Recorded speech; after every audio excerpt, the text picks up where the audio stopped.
Bah, que rápido, hein? Oi, Raquelzinha, Bruninha, Lúcia.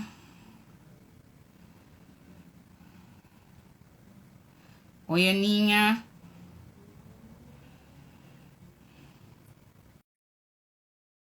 Vamos colocar o nosso convidado aqui já.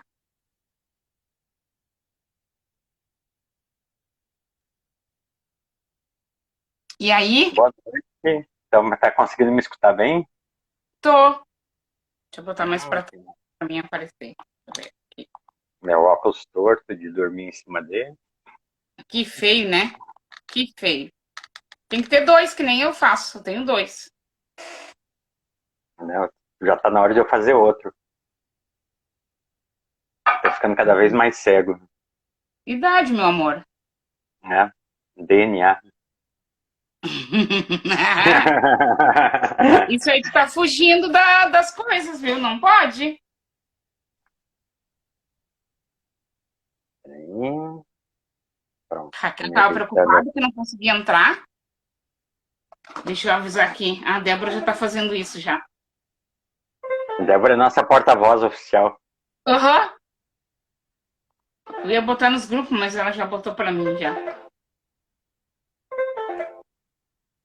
Deixa eu Bruninha tá ver. chegando lá também. Qualquer dia tá igual a ela. Minha imagem tá nítida, Neuzinha?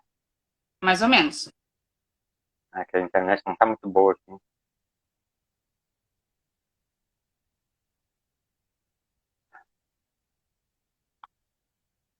Oi, Sirlene. Boa noite a todos. Nilza, tudo bem, Nilza? Bia. Ó, quem entrou? Ah, acabou agora. Oi, Gilmar. Gilmar, eu acho que eu não conheço. Claudinha.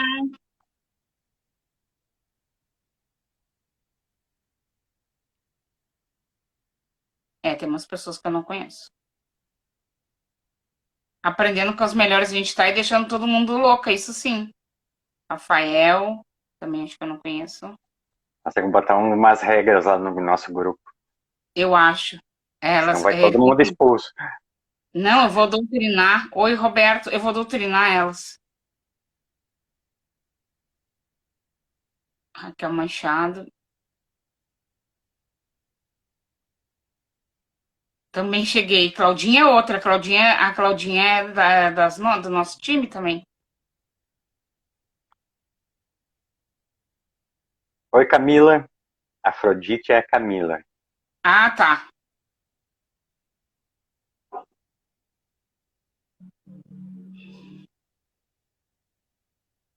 A Camila tá numa curiosidade que eu disse, depois da live tu me... Eu tenho uma coisa para te contar muito forte. Ela disse, o que? Tu vai me matar de ansiedade?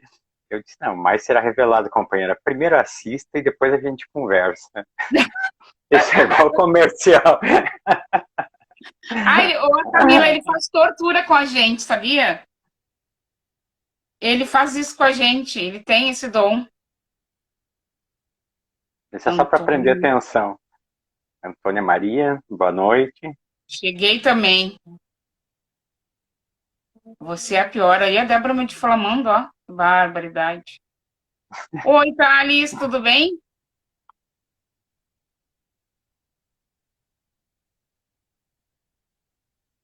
Ah, tem um monte de gente que eu não conheço aqui. Ô, já vão compartilhando aí para nós, por favor. Deem coraçãozinho que a gente vai ficar feliz. O Instagram também me dá. Fica bom. Vários coraçõezinhos para Neuzinha. Para ti também, querido. Também vai ganhar engajamento. É... Bazar das Amigas. Não sei quem é.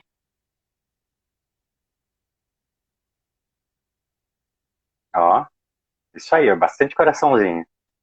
Ah, vocês são uns fofos. Bah, Camila, você é debochado. Debochado, né? Capaz? Só Só um impressão pouquinho. também. Ela Bem, já me capaz conhece há nada, tempo. Camila.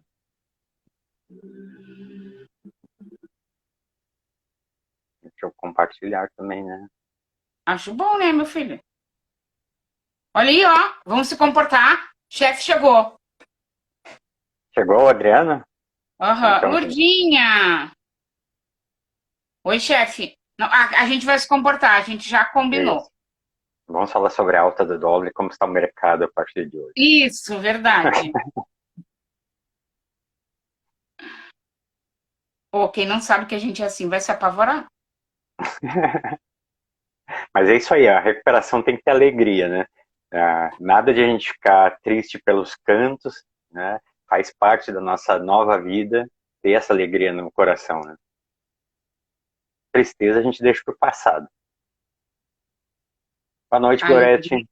Alegria. Oi, Gorete. A alegria é uma ferramenta de recuperação, porque nos faz muito bem, Sim, né? Bazar das Amigas, eu não sei quem é, podia dizer o nome aí pra nós, para não ficar chamando Bazar das Amigas. Oi, Meire. Daisy também. estamos todos comportados, né? Ah, o Acho que eu chefe vou. tá aí, né? Exatamente, né? Adriano, nós estamos colocando uma pauta aqui para colocar ordem no nosso grupo lá. A gente está criando umas diretrizes novas de Eu exclusão vou fazer uma, automática. eu vou fazer uma reunião com as minhas meninas, porque quem tá perturbando é as minhas meninas, né? E vou fazer uma reunião com elas para elas se comportarem. Elas me obedecem daí. Tô triste até no trabalho, só tô limpo. Anderson, sabe quem é o Anderson? Não, mas vamos conversar com ele também. E Anderson, Pois depois a é. gente vai abrir espaço para perguntas ali, para tirar dúvidas também. Mas vamos conversar sobre isso, a diferença de estar limpo e estar sóbrio. É bem importante isso dentro da nossa recuperação. Aí ganhamos o coração do chefe, tamo bem com ele. Tá. Tem vale? Uhum. Oi, Rê, tudo bem? Ai, a Rê é uma das minhas também. Mas a Rê, ela é um pouco mais comportada, assim. Sempre tem alguém mais sereno no grupo, entendeu? A Rê, ela é, assim, mais quietinha, assim. A Débora chegou. Ai, eu vou demitir ela, Adriano. Cristo conseguiu entrar, coisa boa. Oi, Kleber. Finated é o Adriano. Isso, Claudinha, é ele Sim. mesmo. Ah, Claudinha, depois me chama, temos que conversar, viu? Ó, vendedora falando. Tá, vamos começar oficialmente, então, que já Vamos. é 19h38. Então, né, brincadeiras à parte, oficialmente falando, para quem não me conhece, eu sou a Neuzinha Broto. Eu sou mãe de um dependente químico e eu digo que do limão eu fiz uma limonada. Hoje eu sou uma profissional da área, já estudo há muito tempo, desde que me disseram que se eu quisesse ajudar o meu filho, eu precisava buscar conhecimento, eu fui fazer isso, lá em 2013, e não parei mais. Eu também sou autora do livro Diário de uma Codependente, onde eu relato a nossa trajetória da minha família com o meu filho dependente químico, né? O que vivemos, o que sentimos, o que passamos, né? Meu livro, graças a Deus, é um sucesso de vendas e só retornos muito positivos, né? A minha ideia do livro era fazer um livro para as famílias e ficar quietinha ali, tudo bem, né? Vou num grupo aqui, num grupo ali, e era só isso. E não, né? Me deu uma outra proporção muito gigante e que uma coisa que eu empurrava com a barriga eu não consegui mais fazer, né? Eu sempre fui deixando para depois, eu trabalhar na área. Não, tá bom, meu grupo de família tá ótimo. E aí, com o livro, isso não teve mais como continuar, né? E aí, estou aí levando a mensagem para tudo que é canto, eu digo, né? Clínicas, CTs, grupos de apoio, através dos meus cursos, né?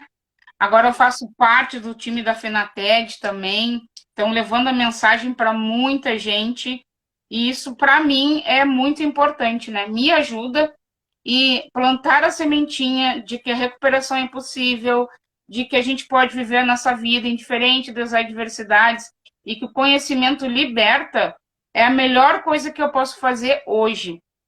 E essa sou eu, né? Tô aí em tudo que é rede social que existe, eu estou com as minhas redes da dependência química. O Antônio conheci nesse meio também, nem me lembro por quê, me lembro assim, tô brincando. Eu também lembro. Eu lembro. A gente fazia parte de um grupo de um curso e ele me chamou em função da minha religião de preferência. E aí a gente ficou amigo, né? Já tivemos uma parceria aqui, hoje a gente tem alguns projetos muito bacanas.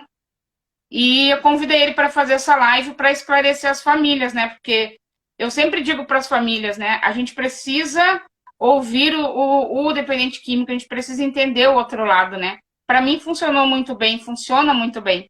E aí convidei ele para fazer essa live de perguntas e respostas para esclarecimento do pessoal que vai estar aqui com a gente. E agora, amigo, contigo, te apresenta aí. Vamos lá, então. Para mim é uma enorme responsabilidade estar na frente da minha mestra Neuzinha ali. Eu sei que Ai, já não sabe começa, disso, não né? começa.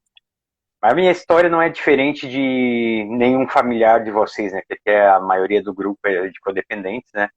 Eu comecei a usar minha substância de preferência com 15 anos. Aos 17 eu já tive minha primeira internação. E ali eu já descobri que eu era portador de uma doença, né? Entrei para NA, isso em 1997. Porém, eu era muito novo. Eu não entendi o real significado da minha doença, o tamanho dela, e nem a importância dos grupos de mútua ajuda. Hoje eu tenho 45 anos, de lá para cá foram mais de 20 internações. Eu sabia que era portador de uma doença, porém nunca tinha admitido que a minha vida se tornou incontrolável. Até eu perder tudo, todas as pessoas que me cercavam, as pessoas que eu respeito, perder minha própria dignidade, né? Passei por N tratamentos que só me causavam mais revolta, coisas que a gente vê somente em filme, né? E me davam um sentimento ruim cada vez que eu tentava alertar minha família sobre o que estava acontecendo em determinados locais, né? Isso alguns, tá, gente? Não vamos generalizar.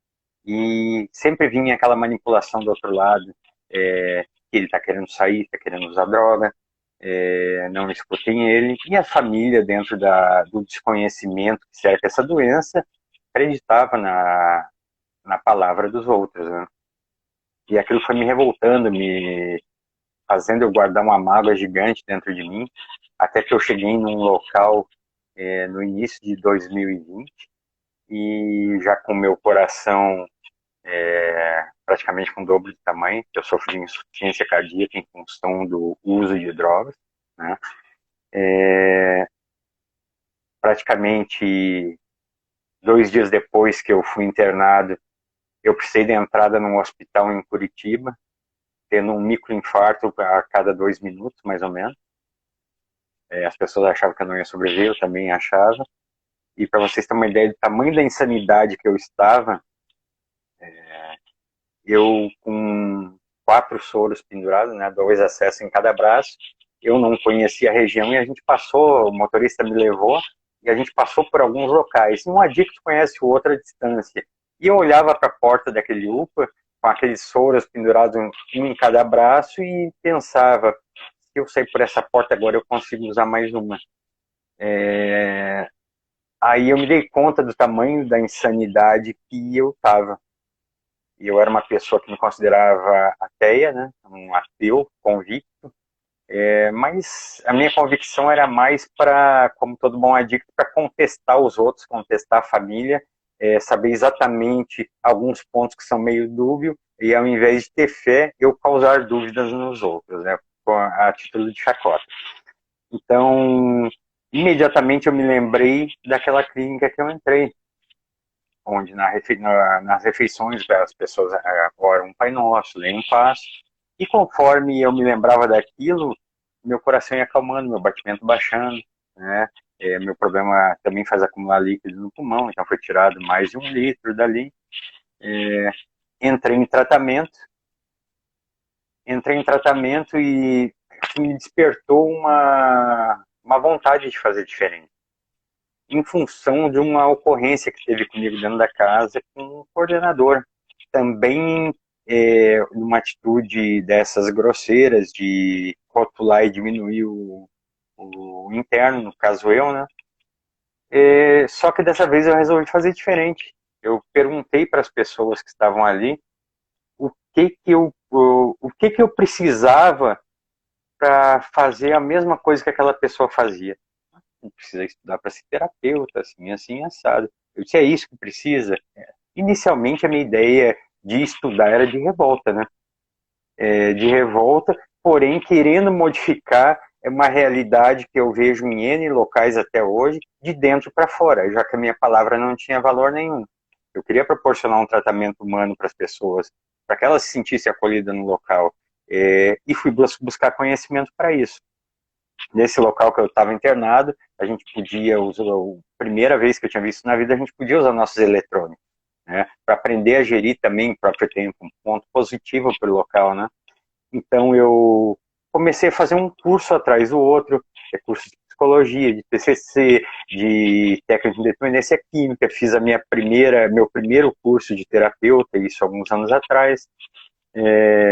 Acabei discordando do modo que a federação que eu tinha me filiado levava as coisas para os seus federados, não se preocupando muito com a formação. E eu já naquele meu afã, né, como todo bom adicto de querer mudar o mundo, queria formatar uma formação diferente, onde abrangesse mais conteúdo e não ficasse somente naquela mesmice de todos os anos, né, onde as pessoas eram promovidas a monitores, terapeutas, simplesmente porque concluíram um tratamento e não tinham outra opção na vida, eles conseguiriam uma mão de obra barata, né? Acabei discordando disso e peguei minha CRT, que é a carteira do responsável terapeuta, e no meio do grupo de terapeutas, enquanto fui explicando meus motivos de saída, eu fui cortando ela, né? Então, a partir dali, eu fiquei um tempo sem estar afiliada a nenhuma instituição, até que eu conheci a FENATED posteriormente, que é a do Adriano, nosso presidente, e o Adriano tem essa mesma visão de proporcionar uma educação continuada aí para as pessoas, né? Com o intuito de lá na ponta o interno o interno ter o melhor tratamento possível, ter o despertar intelectual, que é o que eu acredito. A pessoa conhecer sobre a própria doença, né? Ter o máximo de informação possível nessa guerra, para em vez de ter um inimigo que é a adicção, eu escuto muitas pessoas falar, eu tenho que matar um leão por dia, tá difícil. Não, ser um aliado, ser um gatinho de estimação. Por que ser um aliado? Porque se eu conheço o tamanho que a minha doença realmente eu sei como lidar com ela.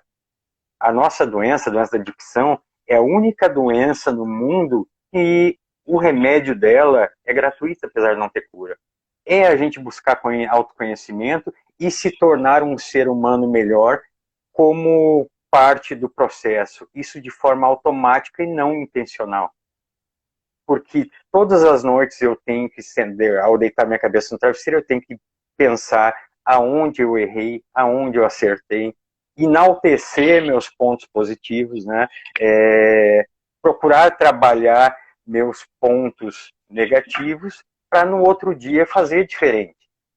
E isso é um exercício, tem algumas crenças que falam que isso é a reforma íntima, tem outras que chamam isso do despertar espiritual, porém é algo inerente que deveria acontecer com todos os seres humanos, né? Eu sempre falo nos locais onde eu estou trabalhando, para os meus colegas de caminhada, para os meus pacientes, que toda a humanidade deveria passar por isso, mesmo sem carregar essa doença. Porque as pessoas vivem nesse mundo de forma automática, sem se dar conta do que elas estão fazendo, acordando para ir trabalhar, né?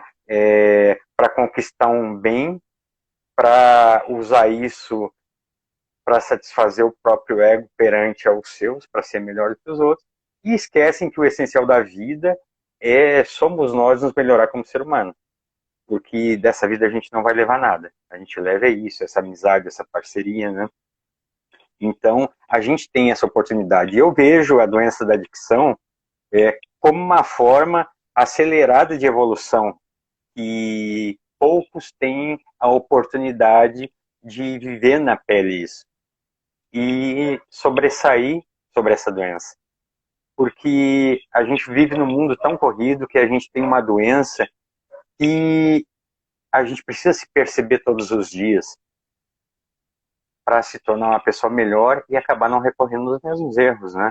Então, por isso eu agradeço meu poder superior, né? Para quem não sabe, poder superior dentro de um programa de recuperação é o que nós entendemos, o que cada um entende por Deus, da sua compreensão, né? Então, muitas pessoas têm num grupo de mútua ajuda, como a ANA, um amor exigente, o próprio grupo como um poder superior. E não deixa de estar errado, porque a nossa visão primária, quando a gente entra em recuperação, vem totalmente destruída, apesar de a gente ter algumas crenças. Porque se a gente realmente levasse ao pé da letra aquilo que a gente acredita, eu sou um cristão, eu sou um muçulmano, eu sou sei lá o quê, eu não teria caído nos erros que eu cometi para estar ali. Eu teria levado ao pé da letra amar ao próximo como a si mesmo e Deus acima de todas as coisas. Se eu amo ao próximo como a mim mesmo, eu jamais vou desejar para o próximo que ele entre num círculo vicioso e acabe com a própria vida. E se eu amo a Deus, eu saberia que isso seria inaceitável. Então eu já entro num processo totalmente contraditório quando eu busco recuperação. Então eu tenho essa visão primária de poder superior no grupo, onde eu enxergo os meus iguais que estão ali partilhando como um espelho, que tem experiências parecidas com as minhas e estão superando. Por isso que eu tenho que ter a mente aberta, boa vontade e humildade para escutar eles, absorver o que é bom e para o meu crescimento e descartar o que não serve para mim. Isso é mente aberta. Bem diferente do que a gente vê hoje pelos ditos normais nas redes sociais, que em discussões infundadas, querendo ver a própria opinião saindo da boca de terceiros. Preferindo querendo ter razão ao invés de paz. Em recuperação a gente é diferente, é justamente o contrário, né? Dito isso, né, uma coisa que eu observo muito também quando se entra em recuperação, ou se entra em um local para internação, são os pacientes tendo uma visão de que estão entrando num castigo. E, ao mesmo tempo, as famílias tendo uma visão que vão dormir alguns meses tranquila, né? Não se preparam, principalmente as famílias não se preparam para o dia da saída do familiar, não buscam se melhorar como ele está buscando, isso é uma realidade. E o que eles vão ter? Eles vão ter a visão do dia -1 que essa pessoa teve ao colocar os pés na clínica. É o dia que ele estava numa insanidade total, que ele estava cometendo atrocidades na rua, estava roubando, estava mentindo, estava enganando, estava manipulando, até que alguém foi lá e pegou ele para fugir desculpa a palavra, das cagadas que ele aprontou na vida, ele vai se refugiar num local para a poeira baixar. Mesmo quando a pessoa diz, eu entrei com as minhas próprias pernas.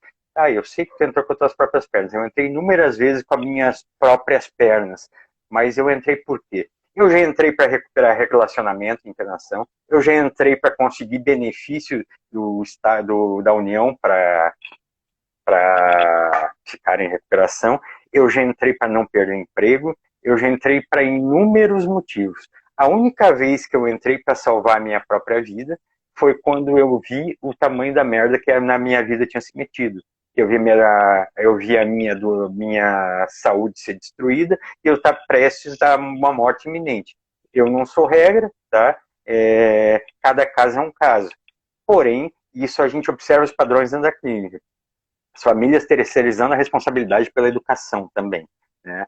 E para vocês entenderem melhor isso, alguém sabe por que se conta tempo limpo dentro de uma irmandade de mútua ajuda, uma A, um NA da vida? Eu tenho 1 ano, 3 meses, 45 dias, 47 minutos e 12 segundos.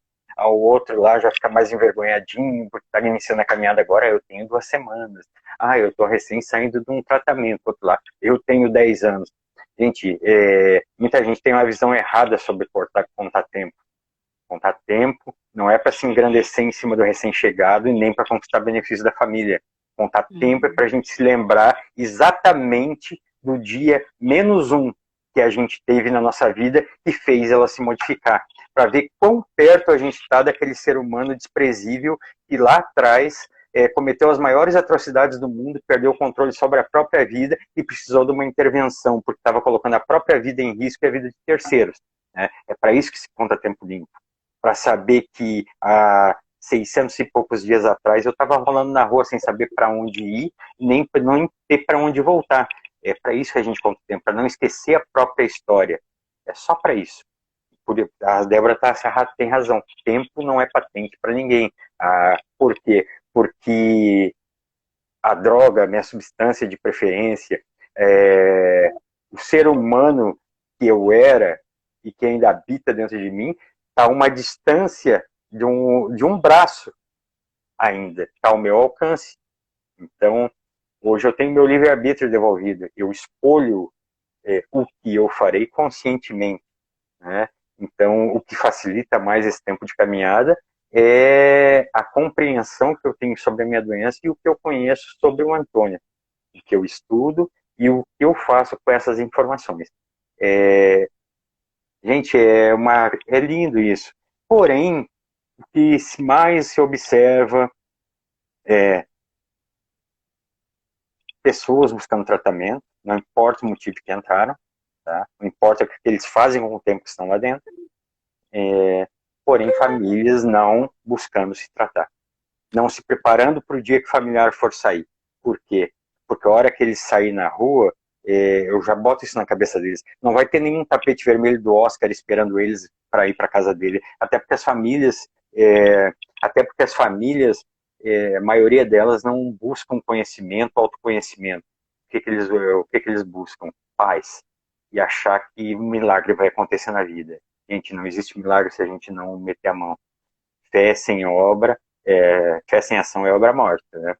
Então, o cara saiu de dentro da internação, voltou para dentro da casa dele, que é o meio onde ele usava, que é onde ele manipulava, onde ele roubava, onde ele enganava, tá? Vai pro almoço de família, o cara já chega em casa, já estão pegando o celular ali, escondendo dentro da gaveta, já estão olhando desconfiado, escondendo as coisas dentro de casa, e ao invés de acolher, acabam por rotular e causar mais revolta. Não estou dizendo que isso não tem um porquê ter acontecido, mas isso aí é a doença da codependência gritando dentro de cada um ali, apavorado, imaginando que a qualquer minuto essa pessoa vai recair. Não estão colocando fé na pessoa. Né? E rotular um adicto é a pior coisa que existe. Eu digo isso por experiência própria. Porque a pessoa não tem mais paz, não tem o porquê lutar se também está sofrendo acusações infundadas, né? Claro que isso aí não é uma regra, viu, gente? Eu estou dando um exemplo. Eu passei por pontos de ter sido acusado de fazer várias coisas, não ter feito nada. Então, o que o Antônio pensou? Aquele pensamento maravilhoso do adicto insano, já que estou sendo acusado, por que não fazer? Vou pagar a conta do mesmo jeito, né? Aí vai lá, comete todas as insanidades, mais uma pilha, né, que vem de arrasto. Então, gente, o intuito dessa live é a gente tirar dúvidas, né, Neuzinha, sobre a codependência na família, sobre como funciona um tratamento de verdade para a adicção, e como a gente vê hoje o nosso paciente. Qual o olhar que a gente tem que ter sobre ele e como conduzir esse processo de recuperação. O Douglas ali. Douglas é um amigão que eu tive o imenso prazer de conhecer dentro de um local e é uma pessoa que abraçou o autoconhecimento. Né? Até me arrepia falando nisso, porque tem inúmeras pessoas que eu já vi algumas aqui e que eu tenho contato todos os dias e eu aplico a mesma regra para todos. buscar autoconhecimento, buscar se informar sobre a própria doença, ser o doutor da própria dor, porque ninguém vai fazer a caminhada por ninguém. Só a gente consegue carregar a própria cruz. Não condicionar a nossa recuperação a coisas, pessoas. Estar bem para nosso entorno melhorar. Somente para isso. Não importa se meu cachorro vai morrer atropelado, não importa se um familiar vai falecer, não importa se eu vou ser chutado, levar um chifre, não importa se eu perder o emprego ou ganhar na loteria, a minha recuperação tem que estar em primeiro lugar sempre. Porque se eu estiver bem, todo o meu entorno vai melhorar. Não procurar desculpas para voltar a usar essa reserva. Não sei o que vai acontecer se eu bater meu carro na esquina no dia do meu pagamento numa sexta-feira à noite. Eu sei, tu vai usar. Não sabe o que vai fazer, eu já sei. Então não pode condicionar regras e condições para estar em recuperação, estar sóbrio. Como eu me esqueci o nome do nosso colega ali que entrou e falou que ele estava limpo. Estar limpo é diferente de estar sóbrio. Todo mundo tem que ter isso em mente, familiares e adictos. Estar limpo é só não usar, mas a gente continua com a mesma droga de comportamento. Estar sóbrio é buscar equilíbrio. Sobriedade não é se curar de uma ressaca. Hoje eu não vou beber, vou ficar sóbrio. Não. Definição de sobriedade no dicionário significa equilíbrio. Só isso, equilíbrio. A nossa doença da adicção, quando nós estamos nativa, é da falta de equilíbrio. A gente fica paranoico, a gente fica eufórico, a gente fica com ódio, com amor, tudo muito rápido. Enquanto uma pessoa normal, o equilíbrio está girando próximo do centro. O adicto está assim, ó. Tá? Qual foi a Amigo, pergunta ali? Vamos abrir tem espaço uma para as pessoa. perguntas. Não, deixa eu te falar. Tem uma pessoa que eu acho que tu conhece, viu? Uma Dona Hum. Maria da Graça, sabe? Essa aí eu vou dizer para vocês, ela tem um lugarzinho dela no céu, porque o que eu já fiz a minha mãe passar nessa vida não está no script. Espero ter a saúde dela para ir muito longe, porque eu digo para vocês, não é qualquer um que aguenta o que ela já aguentou nessa vida. Porque o que vocês pensarem de limites de insanidade na minha ativa, eu ultrapassei todos, né? E é até bom ter lembrado da minha mãe, pelo seguinte, lembra, Neuzinha, quando eu li teu livro que eu falei para ti?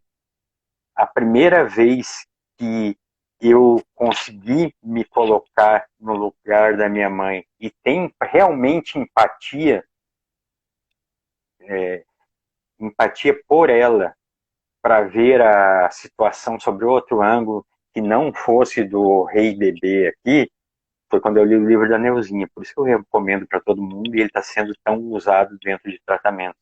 Porque a gente consegue enxergar toda uma situação vendo pelo olhar de uma mãe. Todos que puderem, leiam, se deem essa oportunidade para vocês verem quanto a gente faz nossos familiares sofrer. Tá? A gente não vai mudar por ninguém, não, mas a gente tem empatia. Quem sofre da doença da adicção, apesar de todas essas atrocidades e insanidades, a gente tem um coração bom. As pessoas são trabalhadoras, são inteligentes, conseguem dar nó em pingo d'água, sobrevivem nas condições mais adversas do mundo. Basta focar toda essa energia para algo produtivo e que engrandeça a própria vida, e não que destrua, que é a adicção. Neuzinho, eu vou deixar a palavra contigo aí para tu dar sequência. A tua mãe ressaltou a importância do conhecimento de si mesmo, que é uma coisa universal, né? Sócrates já Sim. nos falava isso, né? Lá antigamente, no Conhece-te a ti mesmo, né? Então não é uma coisa de hoje, né? Deixa eu ver o que tem aqui. E tu falou sobre o familiar, né? Que o adicto vem para uma visita, a gente já quer esconder tudo, né? A gente fica óbvio, né, com esses receios pelo que a gente já passou. Só que quando a gente está buscando a ajuda, a gente vai ter isso. Nossa, será que vai pegar o celular? Será que não vai? Será que ele vai mesmo ali no portão? Mas aí, quando a gente está buscando a nossa ajuda, a gente vai se sentir assim, mas a gente vai conseguir fazer diferente, né? E é o que eu sempre falo para as famílias: tentar ser o normal, o mais normal possível, mesmo que a gente esteja se roendo ali por dentro quando eles chegarem em casa, né? Porque Sim, eles sabem o que a família vai sentir, e aí a gente tem que tentar trabalhar isso dentro da gente, né? Óbvio que é muito difícil, ainda mais a primeira visita, né? Porque a gente fica cheio de traumas, obviamente, né? Mas quem busca ajuda vai conseguindo trabalhar muito isso, né? O que, que tem aqui? sim. Ó, o David está nos falando que ele faz um ano limpo hoje. Um dia de cada vez não é fácil, mas é possível. Que legal, hein, David? Parabéns, David. É assim mesmo. Show, hein? Tem dias que vão ser mais difíceis? Tem. Tem dias que vão ser mais leves? Tem. Que a gente não pode perder a alegria, a fé no coração e o nosso propósito de estar limpo, de estar sóbrio, de reconstruir a nossa vida da melhor maneira possível. Se eu disser para ti que hoje, de vez em quando, ainda não bate uma lembrança, eu vou estar mentindo. Bate sim, mas é o que eu vou fazer com essa informação é que vai determinar se eu vou continuar na minha caminhada ou não. Se eu vou alimentar esse pensamento obsessivo, né? Porque a adicção também é a doença da obsessão. A gente entrar em loops infinitos de pensamento obsessivo, imaginando como, quando, onde eu vou conseguir, ou tentando me recordar das sensações que eu tinha. E a gente que estuda a neuropsicologia, né, a gente sabe que nosso cérebro dá uma descarga tão grande quanto se nós estivéssemos usando de todas as inas da vida e que daqui a pouco a gente não sabe, não sei como eu recaí, meu Deus, eu sei, ficou alimentando o pensamento obsessivo. A gente tem que cortar na raiz, podar na hora que eles surgem e tentar voltar o foco para algo produtivo, ou conversar com um padrinho, madrinha, alguém da sua rede de apoio, que para passar esse impulso inicial. E com o tempo isso vai ficando automático. A tua mãe botou assim: a transformação interior, o conhecimento a si mesmo, a reflexão diária sobre o seu dia, o caminho para o progresso evolutivo. Santo Agostinho nos traz muito bem isso, né? E isso é uma realidade. Não tem, não é, é a religião tal, religião. Não, isso é uma realidade, né? Não tem outro caminho. Ó, a Antônia Maria me perguntou assim, ó: uma pessoa em recuperação, como a família pode ajudar no tratamento? Boa pergunta. Uma pessoa em recuperação, como a família pode ajudar no tratamento? Se tratando. A melhor forma de tu ajudar no tratamento dele é buscando informação sobre a doença que tu carrega, que é a codependência. Tá? Conhecendo mais de ti mesmo, sabendo quais são teus limites, quais não são, até onde tu pode chegar, ao invés de carregar alguém nas costas. Né? Porque cada um tem sua própria caminhada, a gente está aqui para um auxiliar o outro. Porém, a gente não pode carregar a cruz de uma terceira pessoa. Cada um tem a sua própria, que a gente pode fazer é estar bem para poder orientar da maneira correta, caso essa pessoa precise. Exatamente. Ó, o chefe botou assim, ó: vamos agir de tal maneira que possamos nos sentir merecedores do nosso próprio amor. Realidade, né? Qual o tratamento o codependente deve buscar? Deixa eu ver. Contigo, Neuzinho. A Camila, tá. O tratamento é voltado para o dependente e as famílias são tratadas como normalidade, quando na verdade estão cheias de traumas também. E aí, amigo? O que tu acha? Ah, para Camila, né? Camila, a tua cidade não tem, olha só que interessante, na tua cidade não tem grupo oficial de Narcóticos Anônimos, mas tem grupo oficial de Amor Exigente. Frequenta ele, eu vou te passar depois ali, porque a gente tem que conversar ainda, vou te passar depois endereços, horários, e tu vai se encontrar ali no meio de pessoas que têm uma história muito parecida com a tua, que eu conheço e que é uma história de superação, né, Camila? Então, depois eu vou te passar essas informações. Neuzinha? É, realmente eu entendo a Camila, porque é que nem eu falo sempre, né? É hoje que eu vejo falar muito sobre o cuidado com a família. E quando eu digo hoje, é coisa de hoje mesmo, há pouco tempo. Porque 2013 é muito recente. E não tinha isso, né? Só mandaram eu ir no grupo de apoio, mais nada. Vai no grupo de apoio.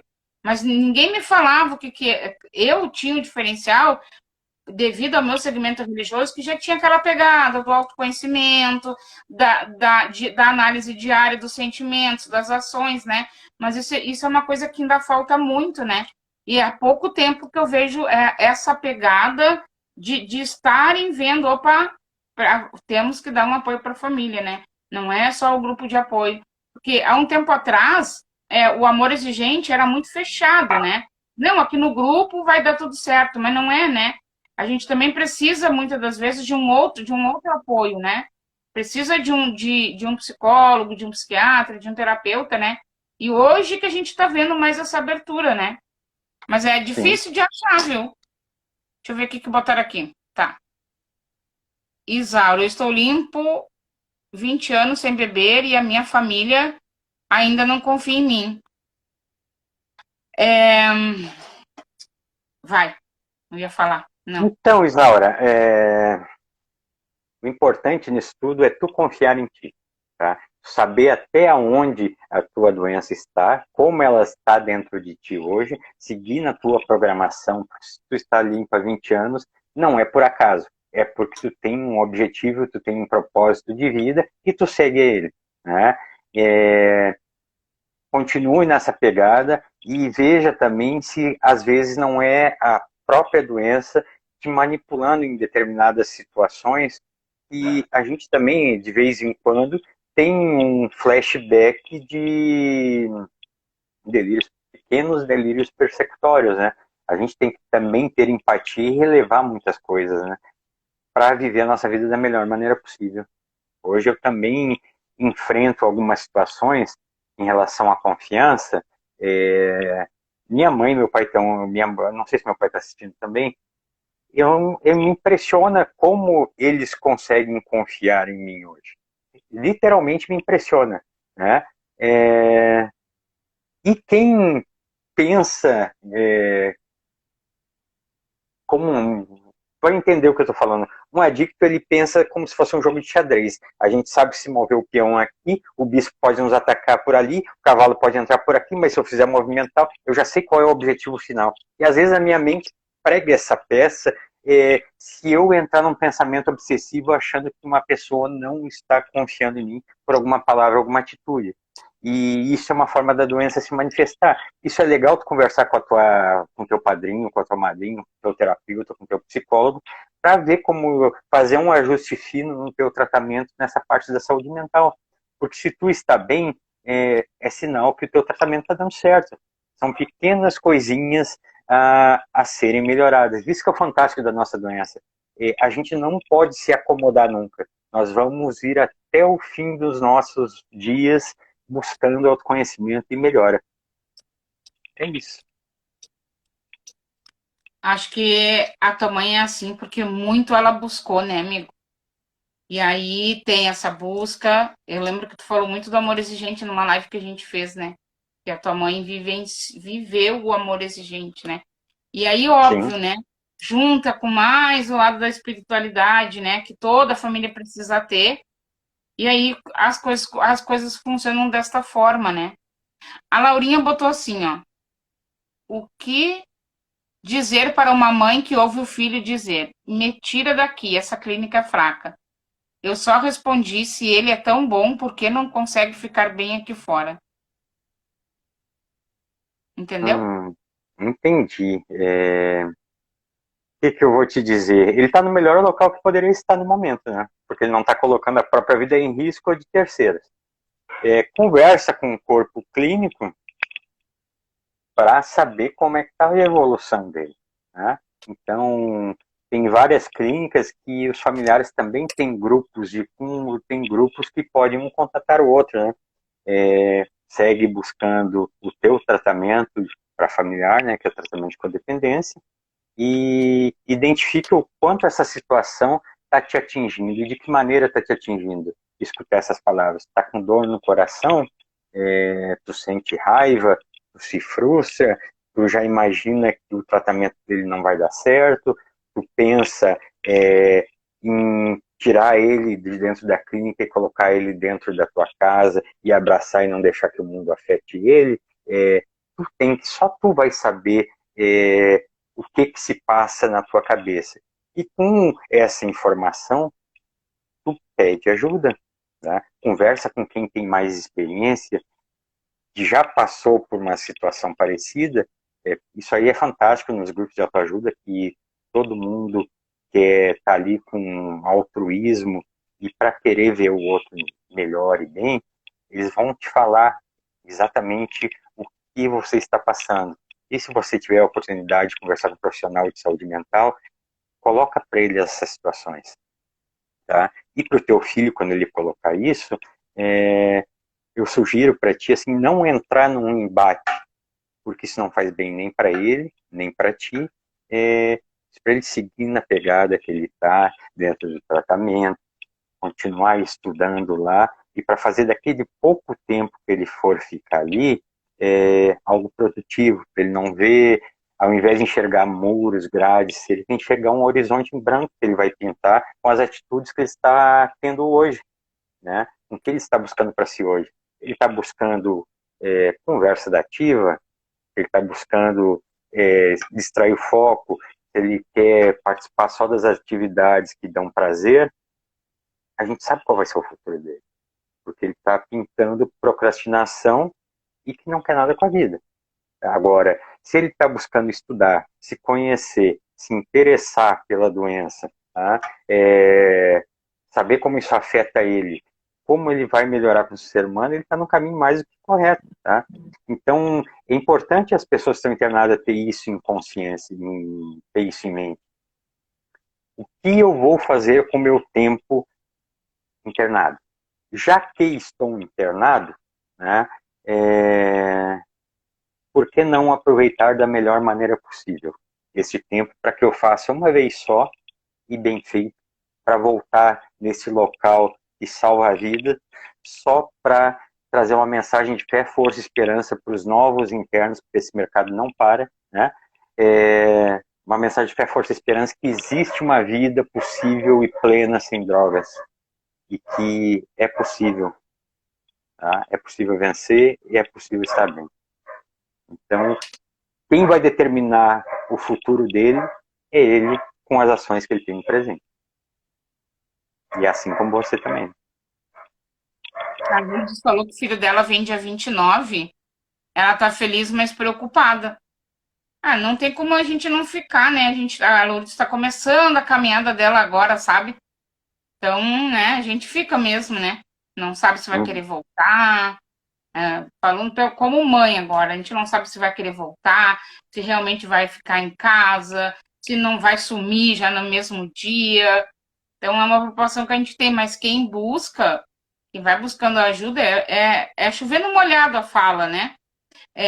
Isso a gente vai sendo trabalhado, né? No decorrer que eles estão dentro de um tratamento, a gente vai sendo trabalhado aqui fora para como agir, como se sentir nesses momentos, né?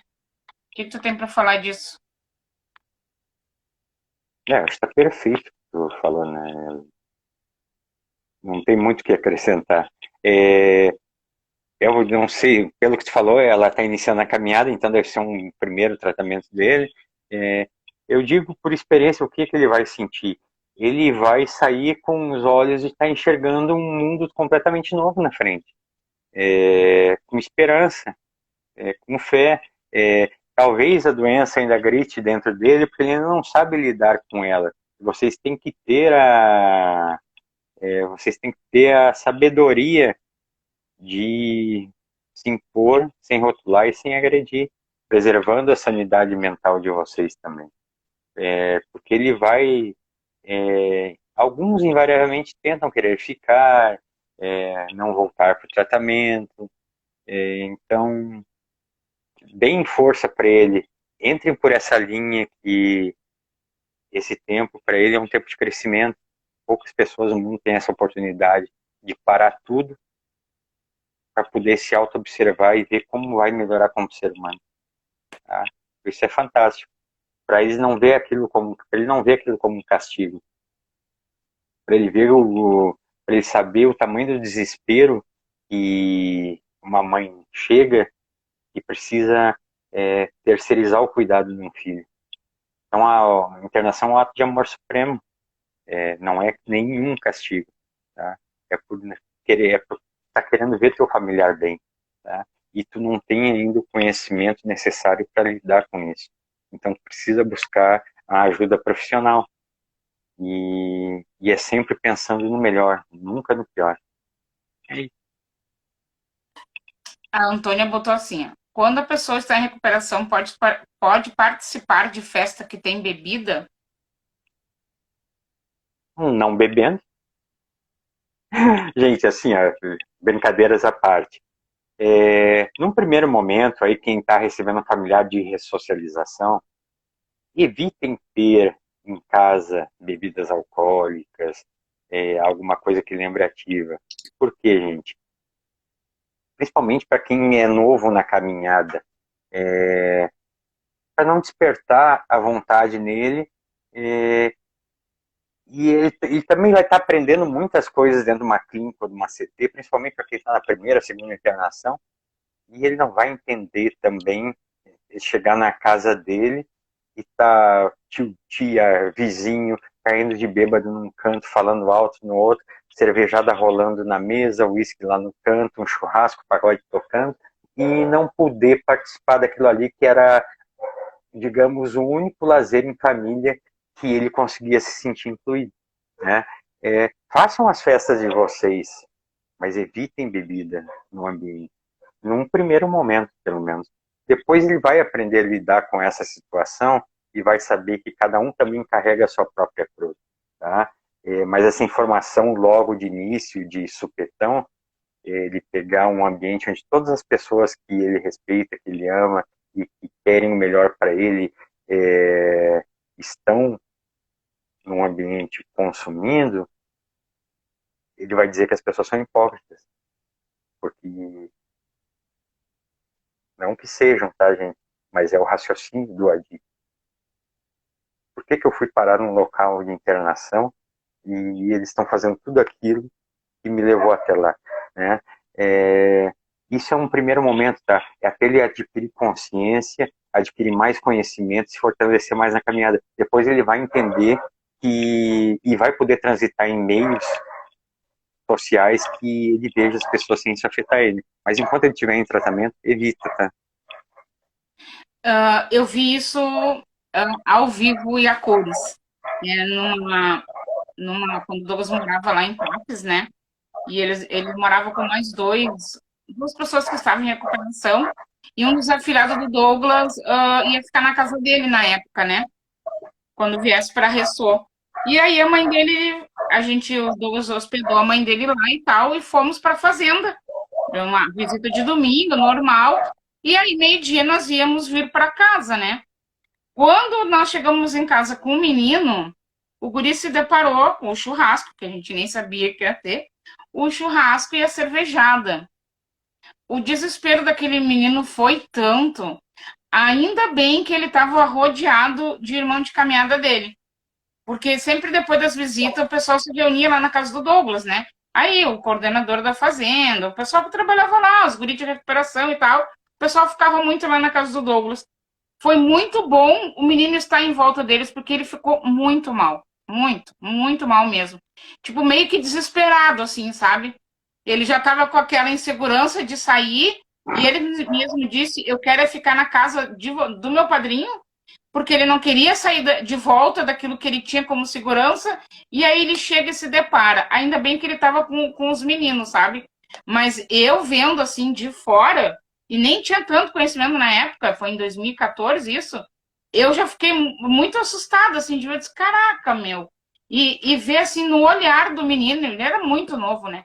O olhar do menino, o desespero dele, sabe?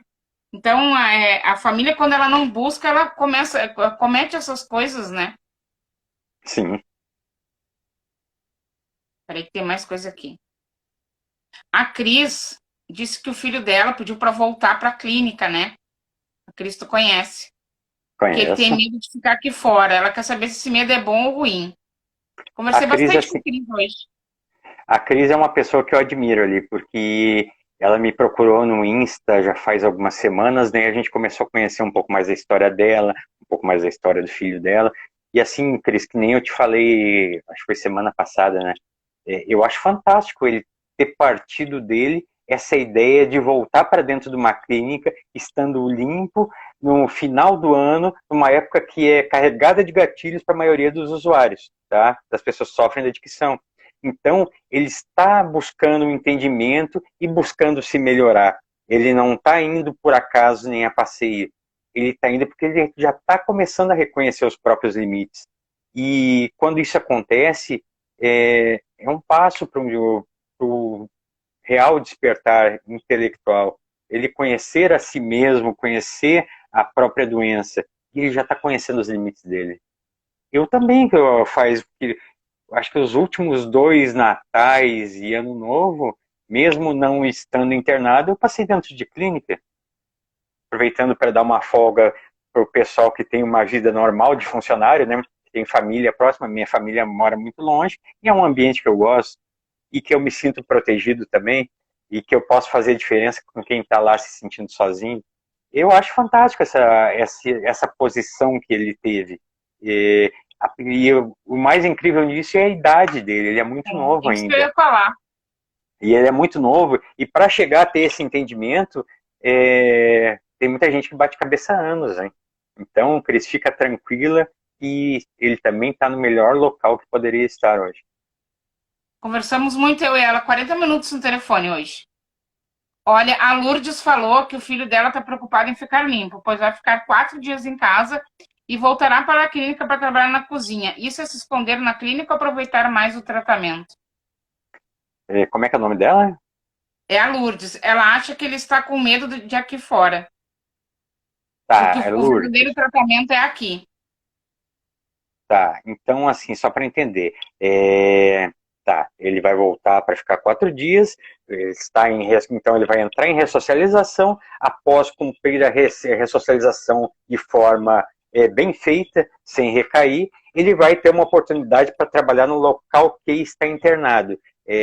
Então eu vou te perguntar, tu que está com medo de ele voltar para dentro de uma clínica e não deixar ele finalizar o tratamento, ou qual seria o teu receio? Você acha que ele já está bem, que ele está curado? Sabe que não existe cura, né? Se ele está querendo voltar, ele quer continuar um tratamento. Não existe lavagem cerebral dentro de um local desse. Quem está cometendo um equívoco aqui? Ele querendo buscar se melhorar ou você achando que ele vai ficar tempo demais lá dentro? Se faça essa pergunta, só tu tem a resposta. E assim, né? E se é uma coisa que ele quer. Ah, mas vai viver dentro de clínica. Mas e se ele quer isso para a vida dele? E se ele entendeu que esse é o propósito dele, eu estando lá, auxiliando, estando com meus irmãos, levando a mensagem. Cara, é lindo isso. Por que ele tem que fazer diferente se é o que ele desejou para a vida dele, né? A gente tem mais o que aceitar, né? Ó, o Auri, acho que é assim que fala. Eu não sei qual foi a fala que ele disse que é perfeito isso que ia dizer. Se você sente algo e alguém que sabe de você diz isso é a substância e você nem tá lembrando, se não for forte a vontade, é de logo ir atrás. Alguns só julgam. Tem bastante julgamento mesmo.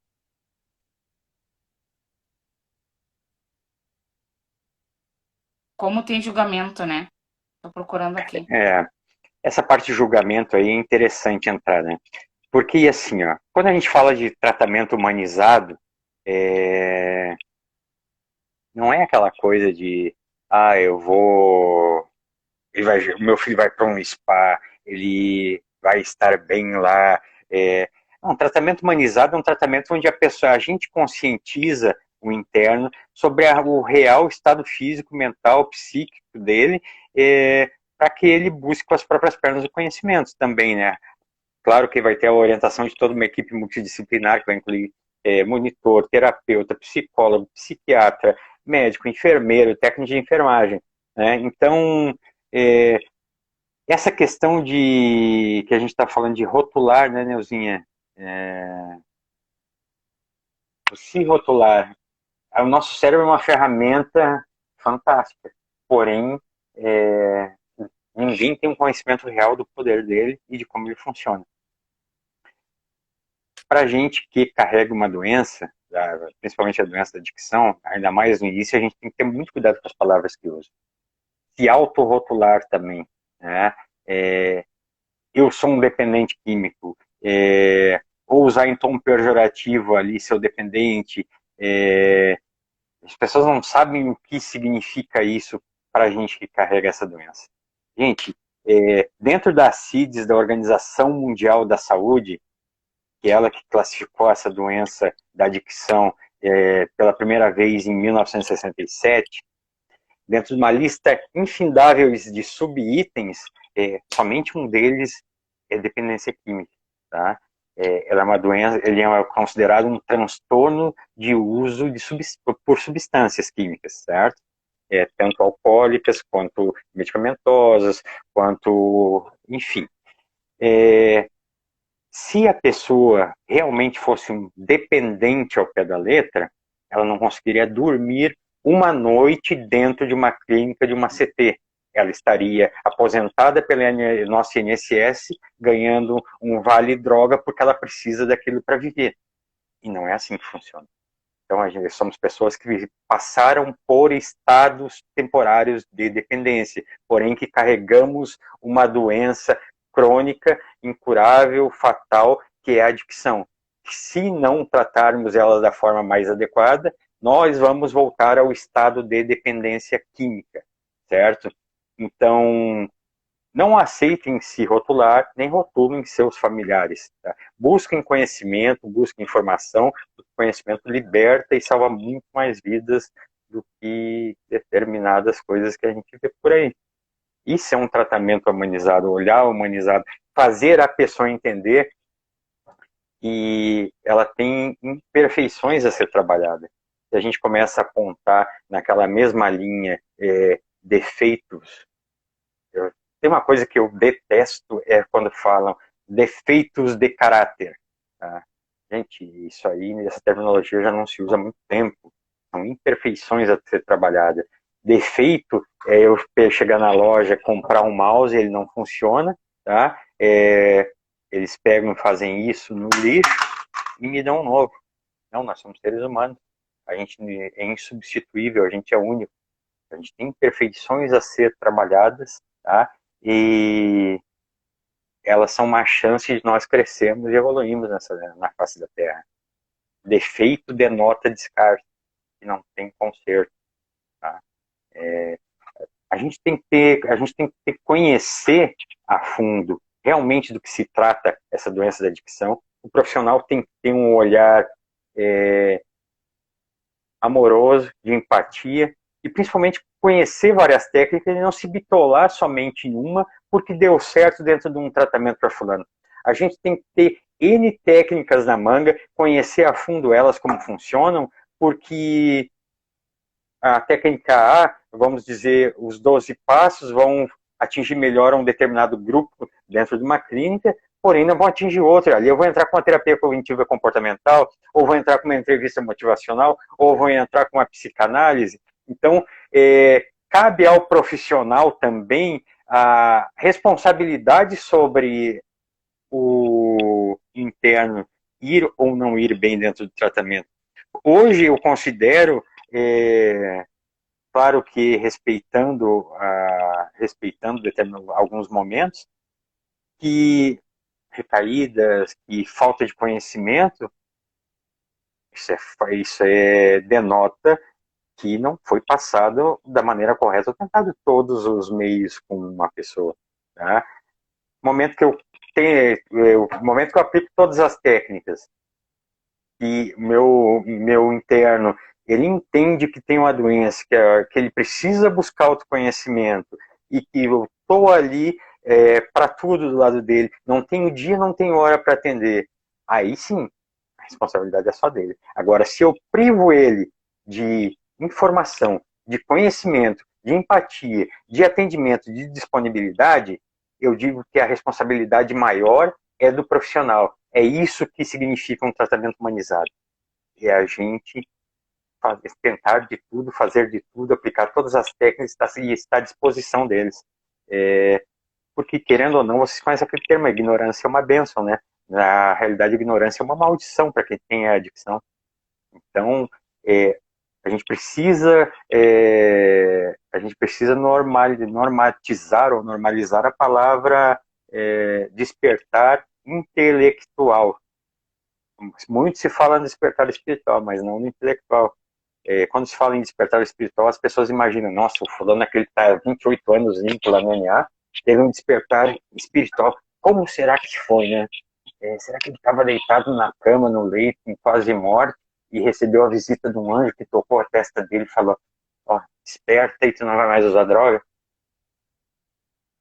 Vocês acham que existe isso? É claro que não existe. O despertar é intelectual em todas as partes.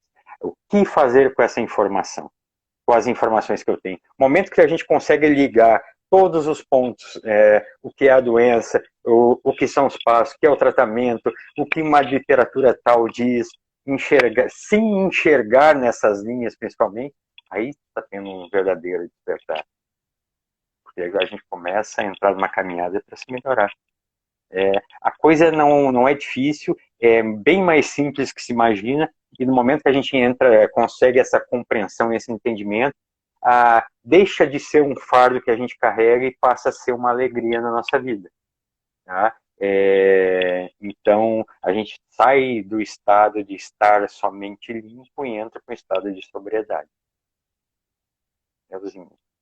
Esses termos são tão importantes, né? Hoje, eu faço meus posts pensando assim, cara, não posso escrever isso. Mas eu penso assim, mas as pessoas não sabem. Eu ando no embate, né? Das terminologias que eu uso para chamar a atenção dos posts, né? Não, mas se eu não usar isso, as pessoas não sabem nem o que é e vão passar batido pelo que eu estou escrevendo, né? Eu tenho que usar para elas se ligarem, que daí geralmente os posts que eu faço trazendo para essa coisa de autoconhecimento, de buscar ajuda, né? Mas quando a gente abre a mente, começa a ter essa visão, esse entendimento, até quando eu, como escrevo, a gente fica, né, batendo, tá, mas não podia usar esse termo. A gente fica nessa e faz muita diferença, né? Faz sim, uma coisa, se tem algum ex-paciente meu aqui, ele vai confirmar. Eu faço reuniões sobre etimologia de palavras. As palavras mais comuns usadas em jargões ou dentro de literatura que se repetem como se fosse uma oração vazia, eu explico o significado delas e da onde elas surgem, para eles entenderem. Conforme o entendimento evolui, eles entendem os sentimentos que estão tendo. Entendendo os sentimentos que estão tendo, isso aí, para nós, profissional da área de saúde mental, isso aí é um salto dentro da recuperação, porque a gente consegue, juntamente com ele, identificar exatamente os pontos a serem trabalhados. E aí, quem trabalha na outra ponta para a família também precisa ter essa visão. Para não dar os embates quando forem se comunicar em casa, né? Falar a mesma língua. A Aninha tá botando para nós que o filho dela, daqui a 5 meses, está saindo da clínica. Não, hoje. Está saindo hoje após 5 meses. Tudo vai dar certo, viu, Aninha? Vai sim. O Marcão falou que os tratamentos na CT são mais focados nas ressôs e nas prevenção à recaída, né? Plano de prevenção à recaída. Que bom que já existe bastante isso aí, hein? Gente, eu digo uma coisa, ó, um plano de prevenção à recaída bem feito, se vocês pegarem um estudo da onde surgiu a literatura para se formatar um plano de prevenção à recaída, internalizarem aquilo ali. Se vocês pegarem os exercícios do PPR, que é o plano de prevenção à recaída, ele tem 17 páginas, tá?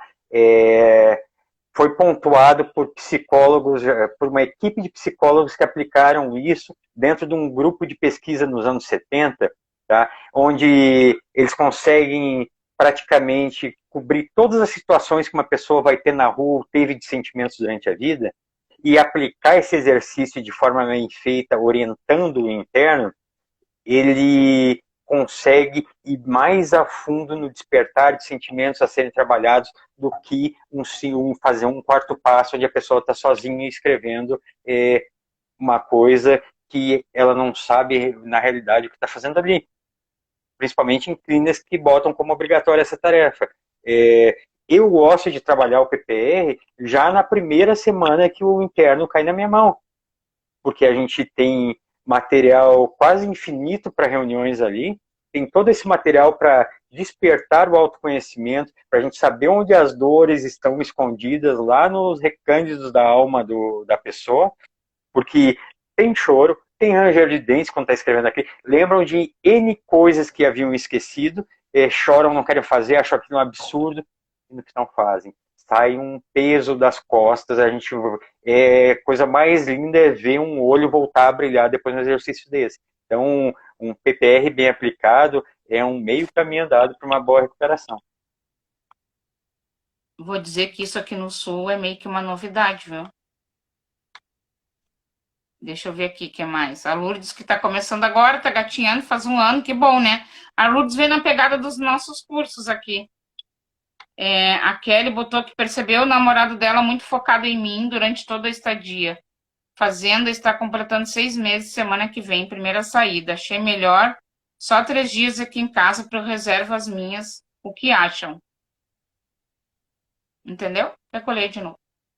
Entendi, mas assim, ó, tem coisas assim, como é que é o nome dela? Peraí, deixa eu voltar. Ai, peraí, tá lá em cima. Enfim, ó, essa questão de decisões. Só você vai saber a mais acertada a ser tomada. Tá?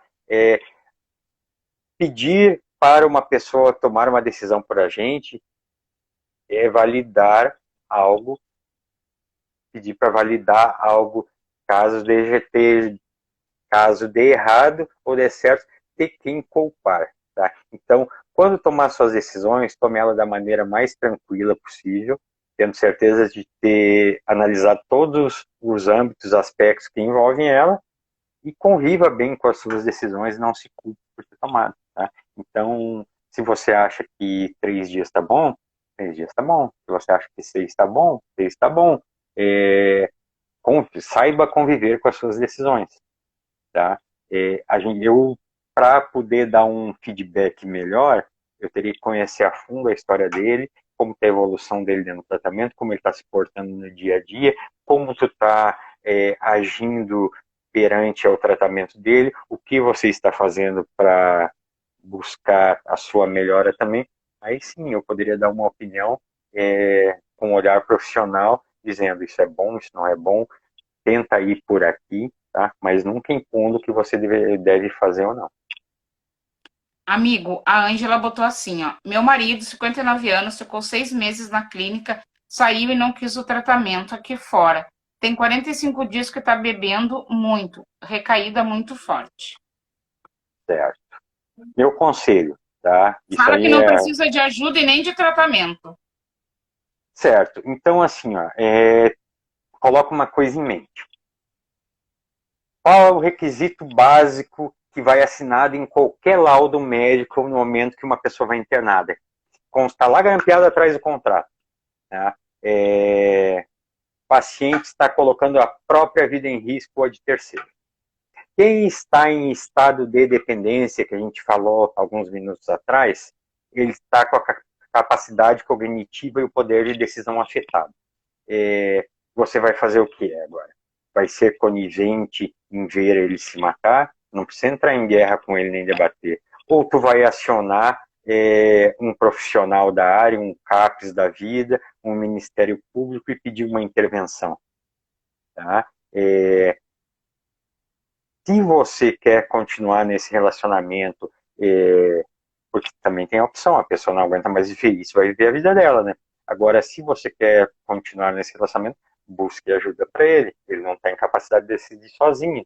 Eu não estou dizendo que ele é coitadinho nem é responsável, porém ele está em estado de dependência e está com a capacidade de decisão dele afetada. Ele está colocando a própria vida em risco, caminhando para um lento e progressivo suicídio. Vou assistir isso de braços cruzados, sem fazer nada, também é ser conivente. Né? O que fazer, Antônio? A Neuzinha te orienta depois, mas deixar ele se matar não é uma opção. Que bom que tu trouxe essa fala, um debate que nós vimos tendo muito, eu e tu, né? Porque também é uma pegada que a família não tinha até então, né? Não, mas aí ele tem poder de decisão, tem o querer, né? Sempre ouvi e sempre trabalhei desta forma. E nós viemos conversando muito sobre isso, né? Até mesmo dessa minha dificuldade de mudar essa visão, né? E Sim. realmente, quando a gente estuda a fundo, e aí é a importância de buscar o conhecimento, estudar a fundo, entender as terminologias, o que significa cada coisa, a gente vê que é muito mais do que a gente pensa, né? E que, bom, então tá, então vamos deixar lá, que daí o querer dele, né, tem tudo a ver, uma hora vai resolver, né? Mas se a gente for entender a fundo, a gente começa a mudar o pensamento da gente em relação a isso, né? Exatamente, a gente tem que ter um olhar de empatia, tem que conhecer a doença da pessoa, como vocês gostam de falar do meu adicto, né? Do meu, eu não sei qual é o termo que vocês usam correto, mas do teu familiar que Alecrim tem dourado a problema, gente do, usa.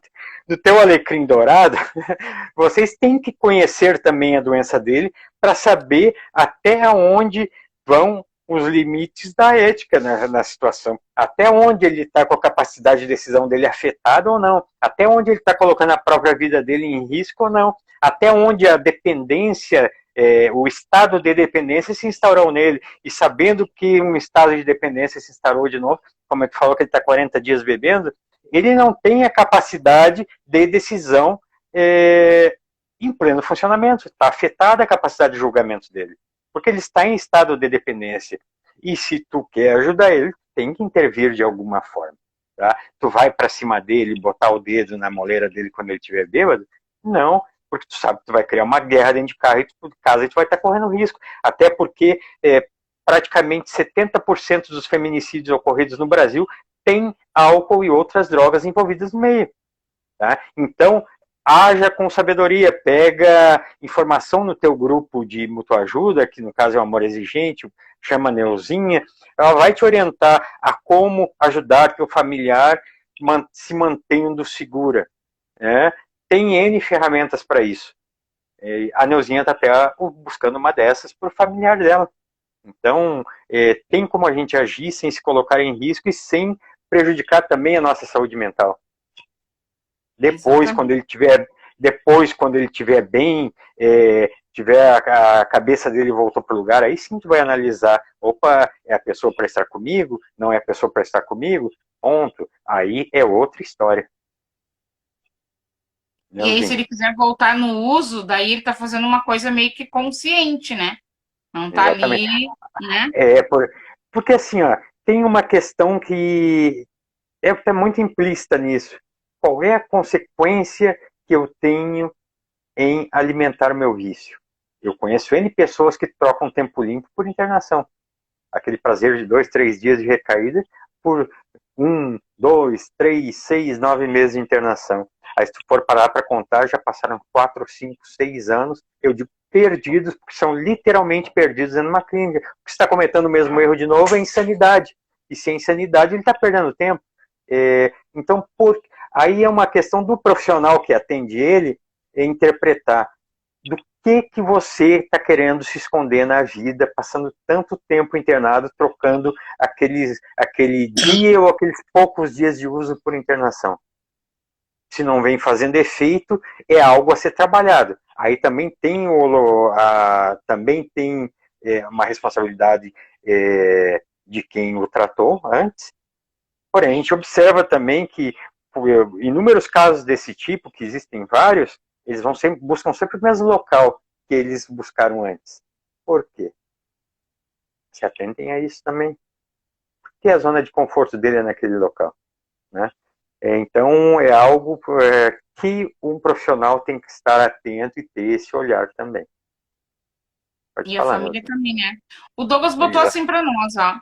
Eu evito hábito, pessoas e lugares, mas acredito que sou impotente perante minha adicção. Isso me dá forças perante lugares que tenha bebida, entre outras coisas, pois sei que quem não pode usar sou eu. Perfeito. O Douglas é um caso que eu conheço pessoalmente. O Douglas é um cara assim que eu aplaudo e bato palma para ele. É a mesma coisa, né? Foi uma redundância que eu falei, aplaudir e bater palmas. Por quê? porque eu conheço ele, conheço o caso e sei que ele entendeu aquela famosa vírgula que eu falo que existe no primeiro passo, né? E eu demorei mais de 20 anos para entender. Eu sempre soube que eu era um impotente perante a minha doença, perante a minha substância de preferência. Porém, eu nunca admiti que a minha vida se tornou incontrolável. E ele já tem essa sabedoria agora, de saber que se ele fizer esse movimento aqui, a vida dele vai voltar a se tornar incontrolável. E ele vai perder tudo que conquistou, vai voltar para o início da fila, vai ter que entrar para uma clínica. Isso o que é? Isso é o olhar do profissional levando o conhecimento para que eles busquem autoconhecimento e um entendimento por si só, né? Então, ele está correto na colocação dele. Uhum. Quando se tem um entendimento, tu consegue transitar por meios que normalmente não se deveria, tá? Continuam recomendando frequentar hábitos, frequentar mesmos lugares, conviver com as mesmas pessoas e ter os mesmos hábitos.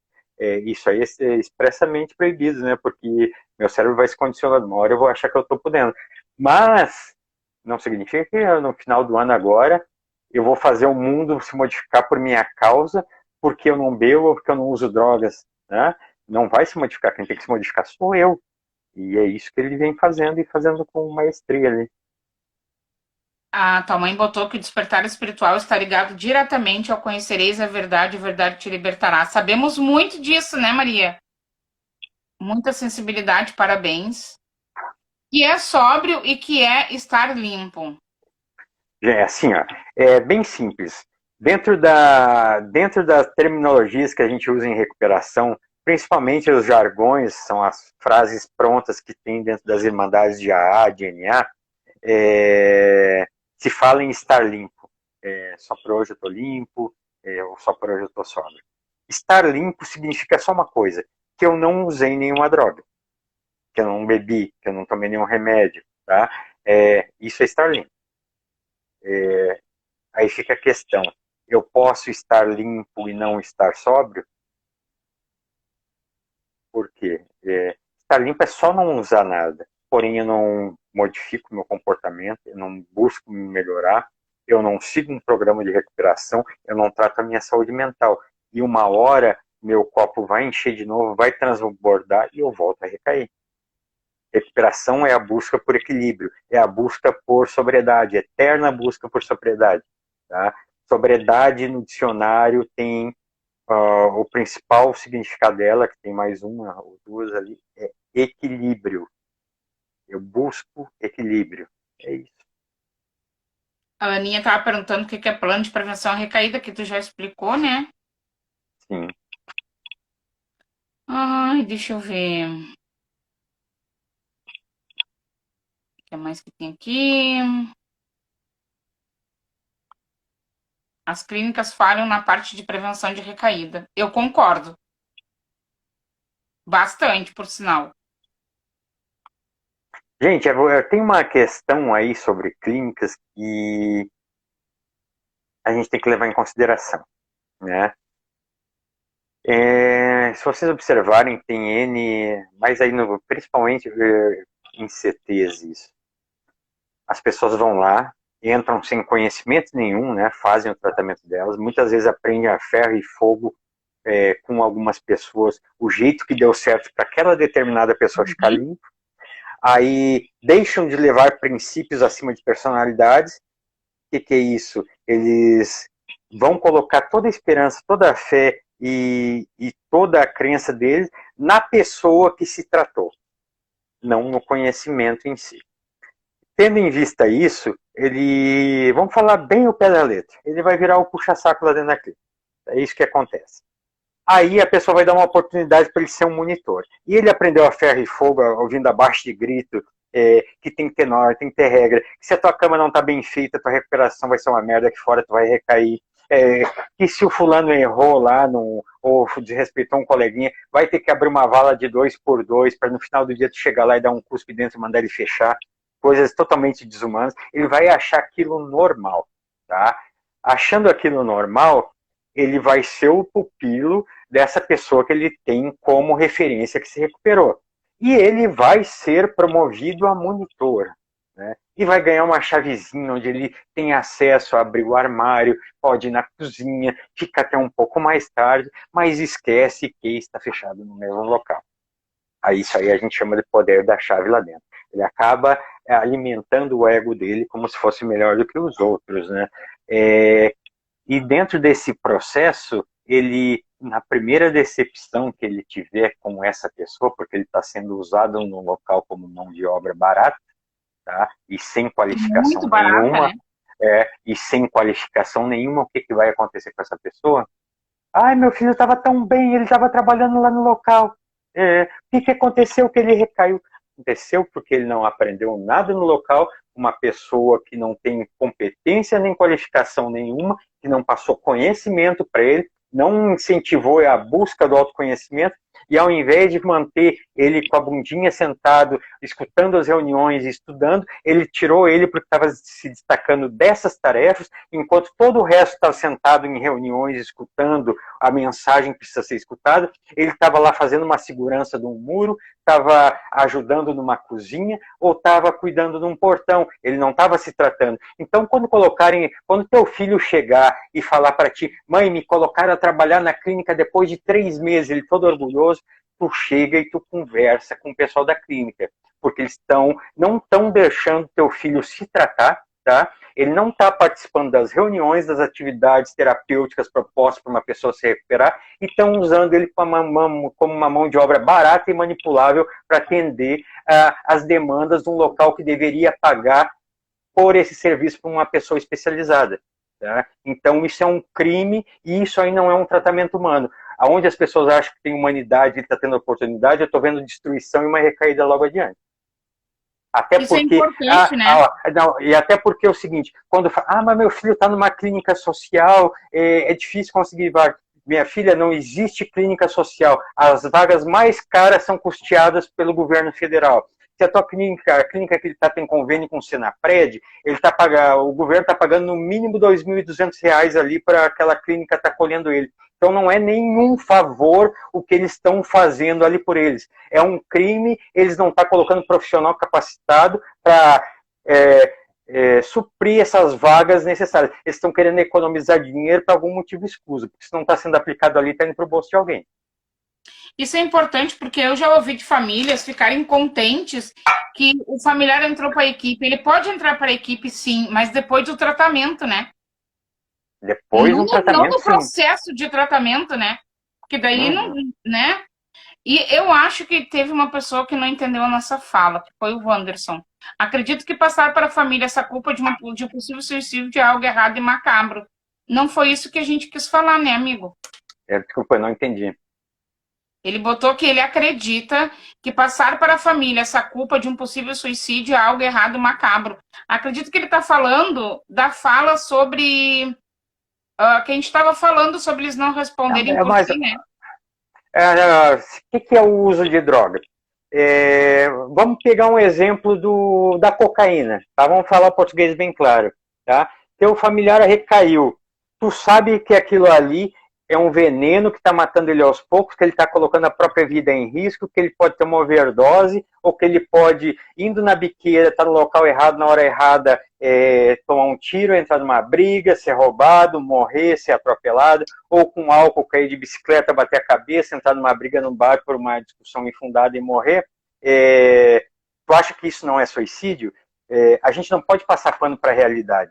A realidade é essa, não tem outro termo. O uso de droga, consumo desenfreado de bebida, de qualquer outra substância, é sim suicídio lento e progressivo. No momento que a gente fica romantizando as coisas, a doença está crescendo e o familiar está morrendo, e muitas vezes eles atravessam o espelho e a capacidade cognitiva dele não tem recuperação.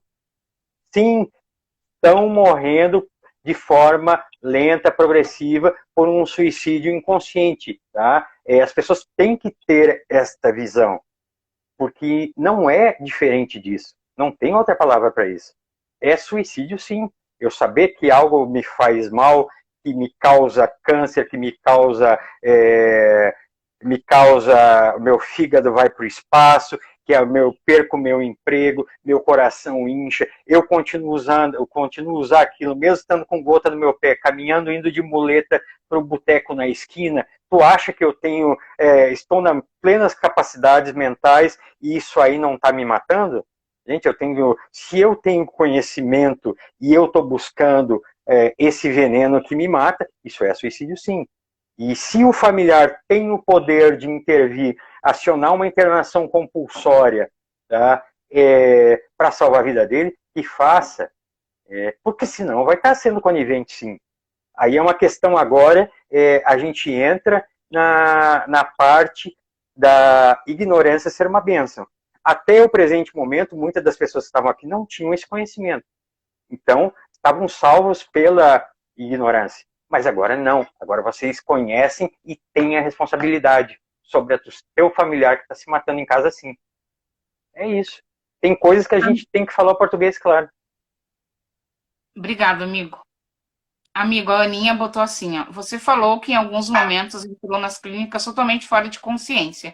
Alguma vez deram diagnóstico equivocado em medicações de doença mental? Desculpa, repete a pergunta. Peraí, amor. Em alguns momentos você entrou nas clínicas totalmente fora de consciência. Alguma vez te deram diagnóstico equivocado em medicações de doença mental? Sim, já várias vezes. O que a gente mais vê dentro de clínica, de CT, é o famoso danoninho que eles chamam. O que é o danoninho? A pessoa está perturbando, está incomodando, ou chega no primeiro dia, eles pegam um pote, colocam de tudo ali dentro. Do diazepam, Fenergan, colocam tudo que um ampliquitil, tudo que vai derrubar uma pessoa para ele não incomodar por uns 2, 3 dias, sem saber se essa pessoa tem algum problema físico, cognitivo, e se isso pode ou não matar ele. Tá, aplicam isso aí. Agora uma pergunta. CT não, a gente sabe que comunidade terapêutica não tem médico psiquiátrico 24 horas por dia, né? Dentro da ética da minha profissão e da que rege uma psicologia e as outras profissões da saúde mental, tirando o médico, ninguém tem o poder de medicar ninguém, tá? Ninguém tem esse poder sem passar pelo médico. Muitas vezes a gente teve uma aula sobre anamnese semana passada. O que é anamnese? É uma entrevista básica inicial que se faz com um interno no momento que ele é acolhido dentro de uma clínica ou de uma comunidade terapêutica. Não se faz isso no dia que ele chega. Por quê? Porque ele está chegando transtornado na rua. Se dá uns 2, 3 dias para ele dar uma desintoxicada e estar com a faculdade mental um pouco mais intacta para saber o histórico deste paciente. O que ele tem de comorbidade, que são as doenças correlacionadas ao uso ou outras doenças físicas que ele possui, tá? Saber o histórico médico dele, saber o que ele toma, o que ele não toma, o que ele tem alergia ou não tem alergia, aí então a pessoa entra em determinado local, está perturbando um pouco, e para a equipe que está no plantão descansar, vão lá e entope a pessoa de remédio. Aí o cara vai lá, começa a convulsionar, teve uma alergia e morre. Quantos aqui de vocês já ouviram falar de gente tendo uma overdose no dia que chega na CT, uma parada cardiorrespiratória? Todo mundo conhece a história parecida. Sabe o que é isso? Isso aí é interação medicamentosa com o quadro clínico que ele entrou lá. Isso aí é homicídio. Pessoas dando medicação sem ter qualificação e sem conhecer ou ter exames e acesso ao histórico do paciente. Tá? Já fui diagnosticado errado? Já, tá? Mas porém eu estava em alguns locais que, por ter um nível um pouquinho melhor, tinha um médico.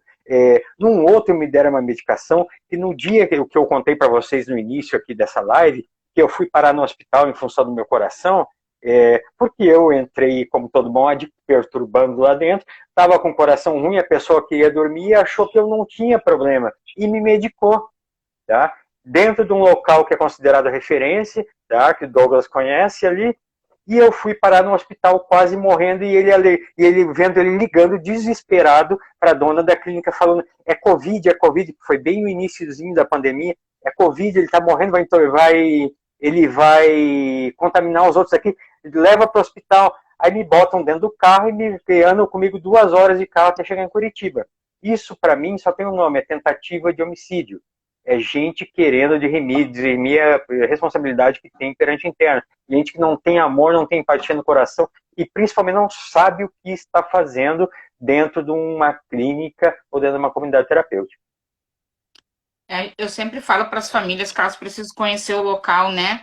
E a equipe do lugar onde eles estão colocando o familiar. Hoje conversei muito com a Cris, inclusive, sobre isso. O Douglas falou que ele é muito grato a ti, pois foi quem fez eu ter meu despertar. Sei muita coisa graças às reuniões dele e seus conhecimentos, que suguei o que pude e agora fora da clínica só venho aperfeiçoando. Que show, hein? Obrigado, Douglas. Estamos juntos.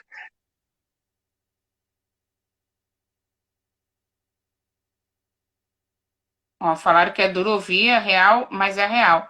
As verdades que a gente vem falando aqui. Opa, a Ana botou que o filho dela foi diagnosticado com esquizofrenia no primeiro mês. Isso é Gente, diagnóstico para o primeiro mês, a clínica com o psiquiatra. então, assim, ó, então, aí a gente já muda de nível. Uhum. Antônio terapeuta, sabe exatamente onde inicia e onde termina a responsabilidade e conhecimento dele dentro da profissão, que faz parte de uma equipe multidisciplinar. O psiquiatra, ele estudou no mínimo 12 anos para chegar no diagnóstico que ele chegou, tá? Então, vamos respeitar o diagnóstico psiquiatra. Sim, pode-se chegar em um mês, sim, convivendo com ele, percebendo as anotações de toda a equipe, um diagnóstico de esquizofrenia. Uma coisa muito importante que não se fala em local nenhum é que, graças a Deus, teu filho está num local com psiquiatra. Esquizofrênico não pode ficar em local que não tem equipe especializada 24 horas por dia. E quando eu digo equipe especializada, é técnico de enfermagem ou enfermeiro e um médico no local, no mínimo. Tá? Então, por quê? Porque a esquizofrenia também é progressiva. A pessoa deixar de tomar uma medicação por um dia, tá? Ou a equipe que tenha lá, que tem no local, esquecer de botar na programação a compra da medicação dele, vão estar contribuindo para que eleve o grau dessa esquizofrenia até chegar ao ponto que ele não volte, através de um espelho, ele não volte mais. Então, muito cuidado onde interna seus filhos, seus maridos, seus amores aí, que tem essa doença, mesmo que de grau leve. Tá? CT não é local para esquizofrênico. Local para esquizofrênico é local, uma clínica onde tem um psiquiatra, tem médico, tem um corpo clínico 24 horas por dia. E mesmo que seja indicação, eu acho, meu pensamento, que a família também precisa ir lá e ver, porque o que é bom para mim pode não ser bom para ti, né? Eu falo muito isso lá no meu grupo, a gente não indica, tá? Internação. Quando a família, quando vai entrar no meu grupo, ela recebe todas as regras do grupo e dentre elas está bem destacado essa coisa de indicação, porque o que é bom para mim pode não ser bom para ti. O meu filho pode não ter o que o teu filho tem, e às vezes o local que o meu filho tá não é o local pro teu, né? Então a gente não pode. E a família, Antônio, tem muito isso. Ah, não. Mas se o Douglas, né, ele ficou lá naquele lugar e deu certo, então lá é um lugar bom. Não, não. Não, é o momento do Douglas, não É. significa o local, né? Exatamente. São 9h10, meu amor. Começamos 7h30. Tu nem gosta de falar, né? Ah, se deixar eu falo a noite toda. Amigo, eu acho que chega, né? Então tá, uma próxima a gente faz mais, né? O A gente Instagram, o conversa. Instagram tá muito bem comigo, viu? A gente vai crescendo, o Instagram vai dando mais tempo de live. Hum, eu não sabia, essas nuances aí eu não conheço ainda, Neuzinho, tem que me Uhum. ensinar. Antigamente, quando é conforme o número, né? O número de Uhum. seguidores antes era 1 hora só. Ele, no geral, aumentou agora para 1h30, 2 horas, né? Mas conforme os números de seguidores, eles vão aumentando o tempo também. Deixa eu ver se tem mais alguma coisa aqui. Mais alguma coisa, gente? Débora comportadíssima, né? Tô até com Aprendendo medo da bastante. Débora. Ó, Não, ela menina tá aplicada. assimilando, ela tá assimilando. Bom, uma pergunta que eu vou te deixar aqui, porque eu sei que as gurias vão me perguntar lá no meu grupo, tá? Ela tem umas aqui, elas estão quietinhas. Qual é o Instagram? O dele é qual é o teu, amigo? Terapeuta de quê? não sei de cor. Uma coisa que eu vou te perguntar, porque as gurias vão falar lá no grupo, e também era uma dúvida que eu tinha, e troquei muita ideia contigo, né? Quando tu fala dessa nossa responsabilidade, não, mas ele não tá na sanidade mental dele, né? Não tá no juízo, aquela história que tu comentou antes, né? A família, então, vai ficar vivendo a vida dela internando o dependente químico? Mas daí o Douglas tá lá na rua de novo. Lá vai a Neuza interferir de novo. Mas o Douglas foi pra rua de novo. Lá vai a Neuza interferir de novo, entendeu? O que eu quis dizer? Entendi. Tá, vamos lá. Graças à minha mãe que me internou 27 vezes, o Antônio está bem hoje fazendo uma live aqui. Quando nem eu acreditava mais em mim, queria ficar entregue à rua. Então, tá aí o exemplo. Tem um grande amigo meu que é um baita de um terapeuta, e eu posso citar o nome dele aqui, porque o cara tá bem, tá limpo, é uma referência no meio, que é o Léo. O Léo teve 80 internações, tá? Então, gente, não desistam dos seus familiares, porque enquanto a vida existe esperança. A diferença, né, Antônio? Eu sabia que tu ia citar tua mãe. Olha como eu já te conheço. A diferença é a gente não virar refém da situação, né? E aí é isso que a família precisa entender, né? A Rosa fez uma pergunta ali. Meu filho tem tido recaídas de final de semana e sempre fica muito triste. Fala em se matar, que tem vontade de morrer. Tá, mas daí a gente tem que identificar o seguinte, Rosa. Isso aí, claro que é a depressão pós-uso, tá se sentindo mal por ter usado, mas ele quer se matar como? Matar usando? Ele tem tido recaídas recorrentes nos finais de semana e no segundo, ele tá com essa conversa, esse coitadismo assim, tem que ver até que ponto é para te manipular e até que ponto é verdade. Filho, bora para uma clínica ali, passar uns dias para fazer um ajuste na tua recuperação, o que tu acha? Tu quer, tu não quer? Aí tu vai ver qual é a real vontade dele de se modificar. Senão isso aí vai crescendo, crescendo até passar por um uso contínuo todos os dias novamente. E doença progressiva vai acabar acontecendo isso que eu estou falando sim. Tá? Então, por exemplo, esse companheiro meu que eu falei que é terapeuta, fantástico, Léo, que teve 80 internações, ele vinha num processo nos últimos anos de ter uma recaída e se internar imediatamente, porque ele também batia a depressão nele e ele sabia que tinha alguma coisa errada. E ele foi se trabalhando. Algumas pessoas são um pouco mais complicadas mesmo. Se trabalhando e até que deu certo. E ele tá bem, tá limpo e tá aí ajudando um monte de gente. Se dá essa oportunidade, conversa com ele para fazer essa intervenção antes que se torne um problema crônico novamente, porque vocês estão conseguindo controlar no final de semana, mas vai se tornar crônico com o passar do tempo. Tá? Não tem como fugir disso que eu estou falando. Então, busquem ajuda profissional por caso dele. O Wanderson, acredito que seja um profissional da área, nos colocou que quando ele é procurado, num primeiro momento ele acolhe o adicto e depois um trabalho para ajudar a pessoa a entender o seu papel e responsabilidade dele no tratamento. Deixa eu ver o que mais que temos aqui. O interno em CT, depois que sai e não tem onde morar, é fácil cair? A Kelly está nos perguntando. Kelly, vamos lá. Kelly, belíssima. Eu interno em CT, depois que sai, não tem onde morar. Vamos lá. Eu entrei não tendo onde morar. Saí não tendo onde morar ainda e depois que eu fui conquistando, né? E assim, tudo tem seu momento, tá? A vida, eu vou dizer, se a gente está no caminho certo, a vida se encarrega de nos direcionar. Até porque se a pessoa está no propósito mesmo, ela já começa a se organizar quando está lá dentro. Claro que a gente não vai negar a ajuda de uma pessoa que está querendo melhora também, né? Então, um emprego, uma oportunidade, daqui a pouco faz um hospital dia na clínica ou no CAPS. Mas é importante a pessoa ter uma segunda chance, até porque no momento que a gente perde tudo, a gente começa a valorizar o pouco que ganha, né? E quando ele já sabe que essa situação vai acontecer, a própria equipe multidisciplinar já vai trabalhando isso com ele, né?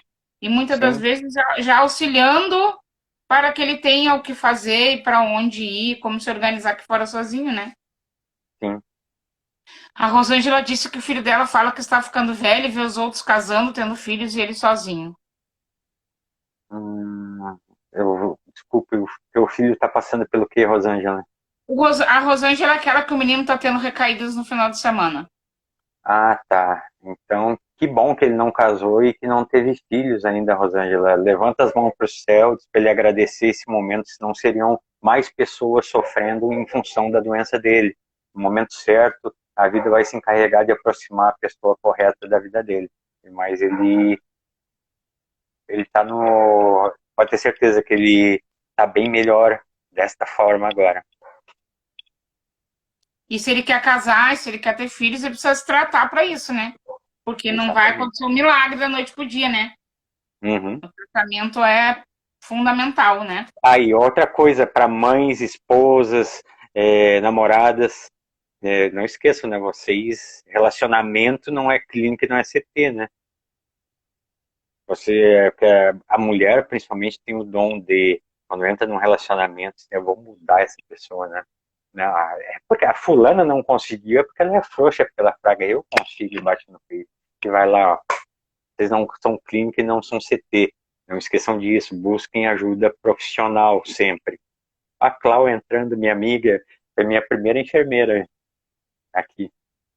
Ah, eu digo que a gente não salva ninguém, né? Nem a gente mesmo. Porque eu posso muito bem saber as coisas que eu devo fazer para mim e não fazer, então não estou me salvando, né? A Hum, gente como familiar tem que entender isso, né? uhum. Ali, ó, mais uma pergunta. A Célia quer saber se o uso da medicação prolongada, quais os prejuízos? Célia, aí eu entro numa questão que não compete à minha profissão, né? Tem receituário, ele tem um médico que determinou essa medicação, tem um porquê. E qualquer dúvida em relação à medicação de uso contínuo, de uso prolongado, tem que ser sanada com o médico, terapeuta, psicólogo, técnico. Ninguém tem poder de ministrar, desculpa, de prescrever ou de tirar uma medicação, somente eles, tá? Que bom tu falar isso, né? Porque eu bato muito nessa tecla lá no meu grupo. Também é proibido falar de ficar receitando, né? Porque aí o Antônio tem recuperação, mas o remédio A fez bem para ele. Então eu vou lá comprar o remédio A que vai salvar o Douglas também, né?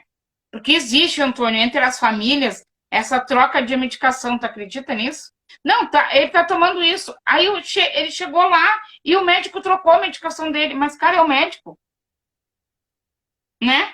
A Sim. família precisa entender muito isso, né? A gente não tem que Uhum, se meter onde a gente não tem a qualificação para isso, né? exatamente. Ô, amigo, vamos terminar? Ou tu quer Vamos ficar sim. mais pouco aí? Que Não, já pô, eu deu tô quase sem, duas eu horas já. tô sem compromisso, Neuzinha. Se tiver mais Ah, amigo, perguntas não aí. diz isso.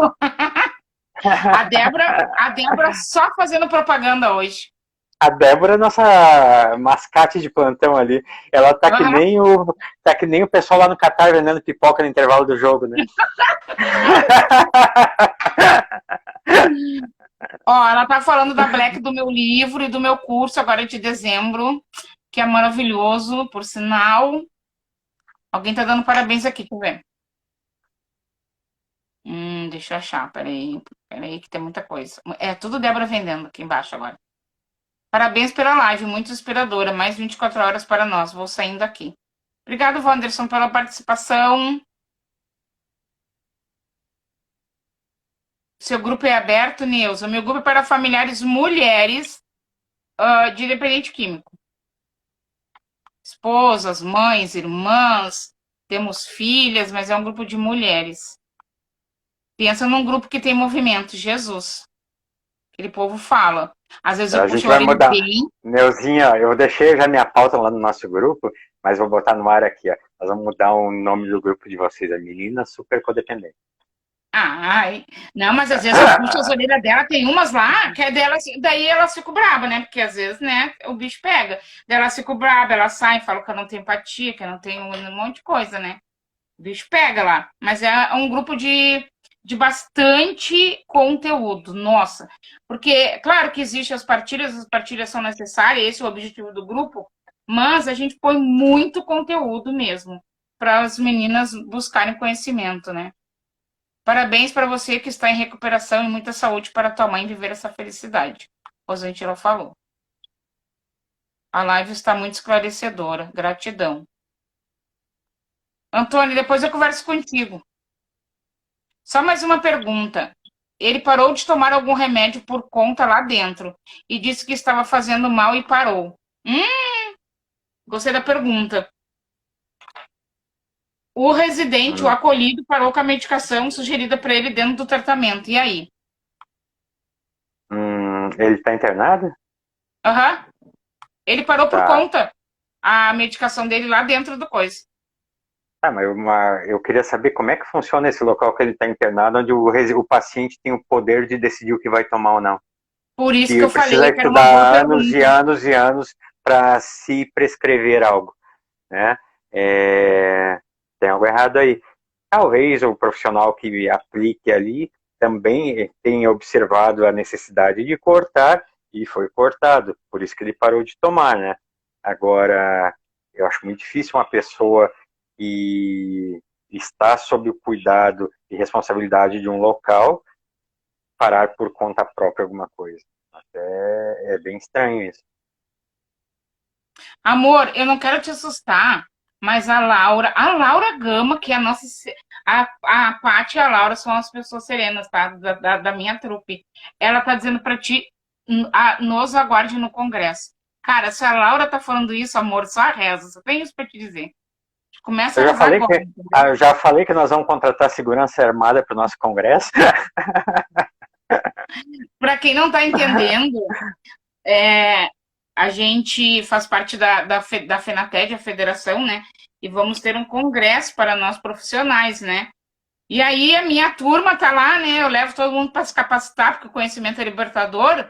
E aí as pessoas nem imaginam o que é a minha turma de alegre, de ligada no 220. Quem é que tá saindo aqui? Raquel, tô saindo, gratidão. De nada, Raquelzinha. Raquelzinha Obrigado, também já Raquel. mandei lá para a FENATED hoje.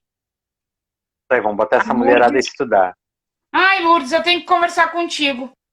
Depois tu me chama. Vou botar a Lourdes a estudar mais. Amigo, acho que é isso então, né? É isso, gente. Eu quero agradecer a todos aí pela live. Desculpem alguns termos aí que eu utilizei. Talvez não sejam o que vocês gostariam de ouvir, mas foi o que eu precisava falar, tá? Procurem se informar, procurem a Neuzinha, tá? Que a Neuzinha tem muito conhecimento, encaminha as pessoas da forma mais correta possível, além de ajudar ela. Podem procurar no meu Insta também, tá? E Neuzinha, bota esse povo todo lá na FENATED para estudar com a gente. E como a Débora Ai, o fala Adriano vai me ali, correr, amigo. O Adriano vai me correr. Eu vou né? estar criando uma máfia na FENATEC. Não, não, vamos botar a estudar, porque assim, todo mundo que eu posso, mesmo antes de estar presente, ser professor na Federação Nacional dos Terapeutas, né? Eu sempre coloquei estudar, porque o conhecimento realmente liberta, né? É o despertar intelectual. Não adianta eu falar para a Neuzinha, tu tem que modificar essa atitude que vai dar errado. Não, eu vou estar mexendo com o teu ego de doente e tu vai fazer exatamente o contrário do que eu estou te pedindo. Tu precisa perceber por si só onde está a tua mudança. Claro que com a orientação de um profissional. Então, estudem, conhecimento é libertador, busquem autoconhecimento, se perceber todos os dias e não tem como dar errado, gente. A Antônia está nos dando os parabéns. A Rosângela disse que gostou. O conhecimento nos liberta daquilo que precisamos conhecer. Verdade. Débora falando. Amigo, muito obrigada pela paciência, né, de estar aqui, de pegar o teu tempo aí e dedicar pra gente. Com certeza essa live vai dar muito assunto, porque aquela outra eu botei no canal e olha, rende, rende. Eu uso bastante aquela live, aquela primeira que a gente fez para trabalhar com as famílias e essa aqui também. Acho que a gente trouxe bastante esclarecimento para as pessoas e plantamos várias sementinhas, né, para elas ficarem refletindo, né? E penso que esse é o Sim. nosso papel, né? Conversamos muito sobre isso, eu e tu, né? Por isso que a gente Uhum. se identificou tanto, né? Sim. De plantar uma sementinha ali para ver, opa, peraí, eu preciso fazer diferente, eu preciso ir buscar, né? Uhum. Aí, E eu, lembra, né, ah, eu e a Neuzinha também sempre trocamos ideia. Será que eu estou indo pelo caminho correto? É como é? A gente, na época a gente está aqui falando que a gente é o detentor da verdade absoluta. A gente também busca ajuda profissional. Nós temos nossos profissionais de saúde mental. A gente está o tempo todo estudando também para e a poder gente fica levar se a perguntando mensagem da mesmo, né? melhor maneira possível. E a gente se questiona também se é a Uhum. melhor maneira de que estamos levando o nosso trabalho e a nossa vida o tempo todo. E é só assim que a gente vai crescendo aos pouquinhos. Né? Ali, ó, Mami super poderosa dizendo que amou o trabalho de vocês. Deus os abençoe e ilumine sempre. Vamos precisar, viu, Maria? Vamos precisar. Chegou atrasado, né, meu filho? Tu tinha entrado antes, por que que tu saiu? Ai, ai, ai. Eu vou deixar gravado, Kleber, depois tu assiste. Acho legal tu assistir essa live. O Kleber, eu conheci ele é aqui de Porto Alegre, 10 anos de recuperação. Troco umas ideias com ele também. Eu acho que tu vai gostar muito dessa live, Kleber. Quero levar o Kleber para a federação. Daqui a pouco ele consegue ir. Então tá, Já. gente. Uma boa noite para todos ali. Vou deixando o recinto aqui, Neuzinha. Foi um prazer ter estado Querido, com vocês. brigadaço, viu? Obrigada mais uma vez. Beijo. Beijo. Beijo, pessoal. Muito obrigada.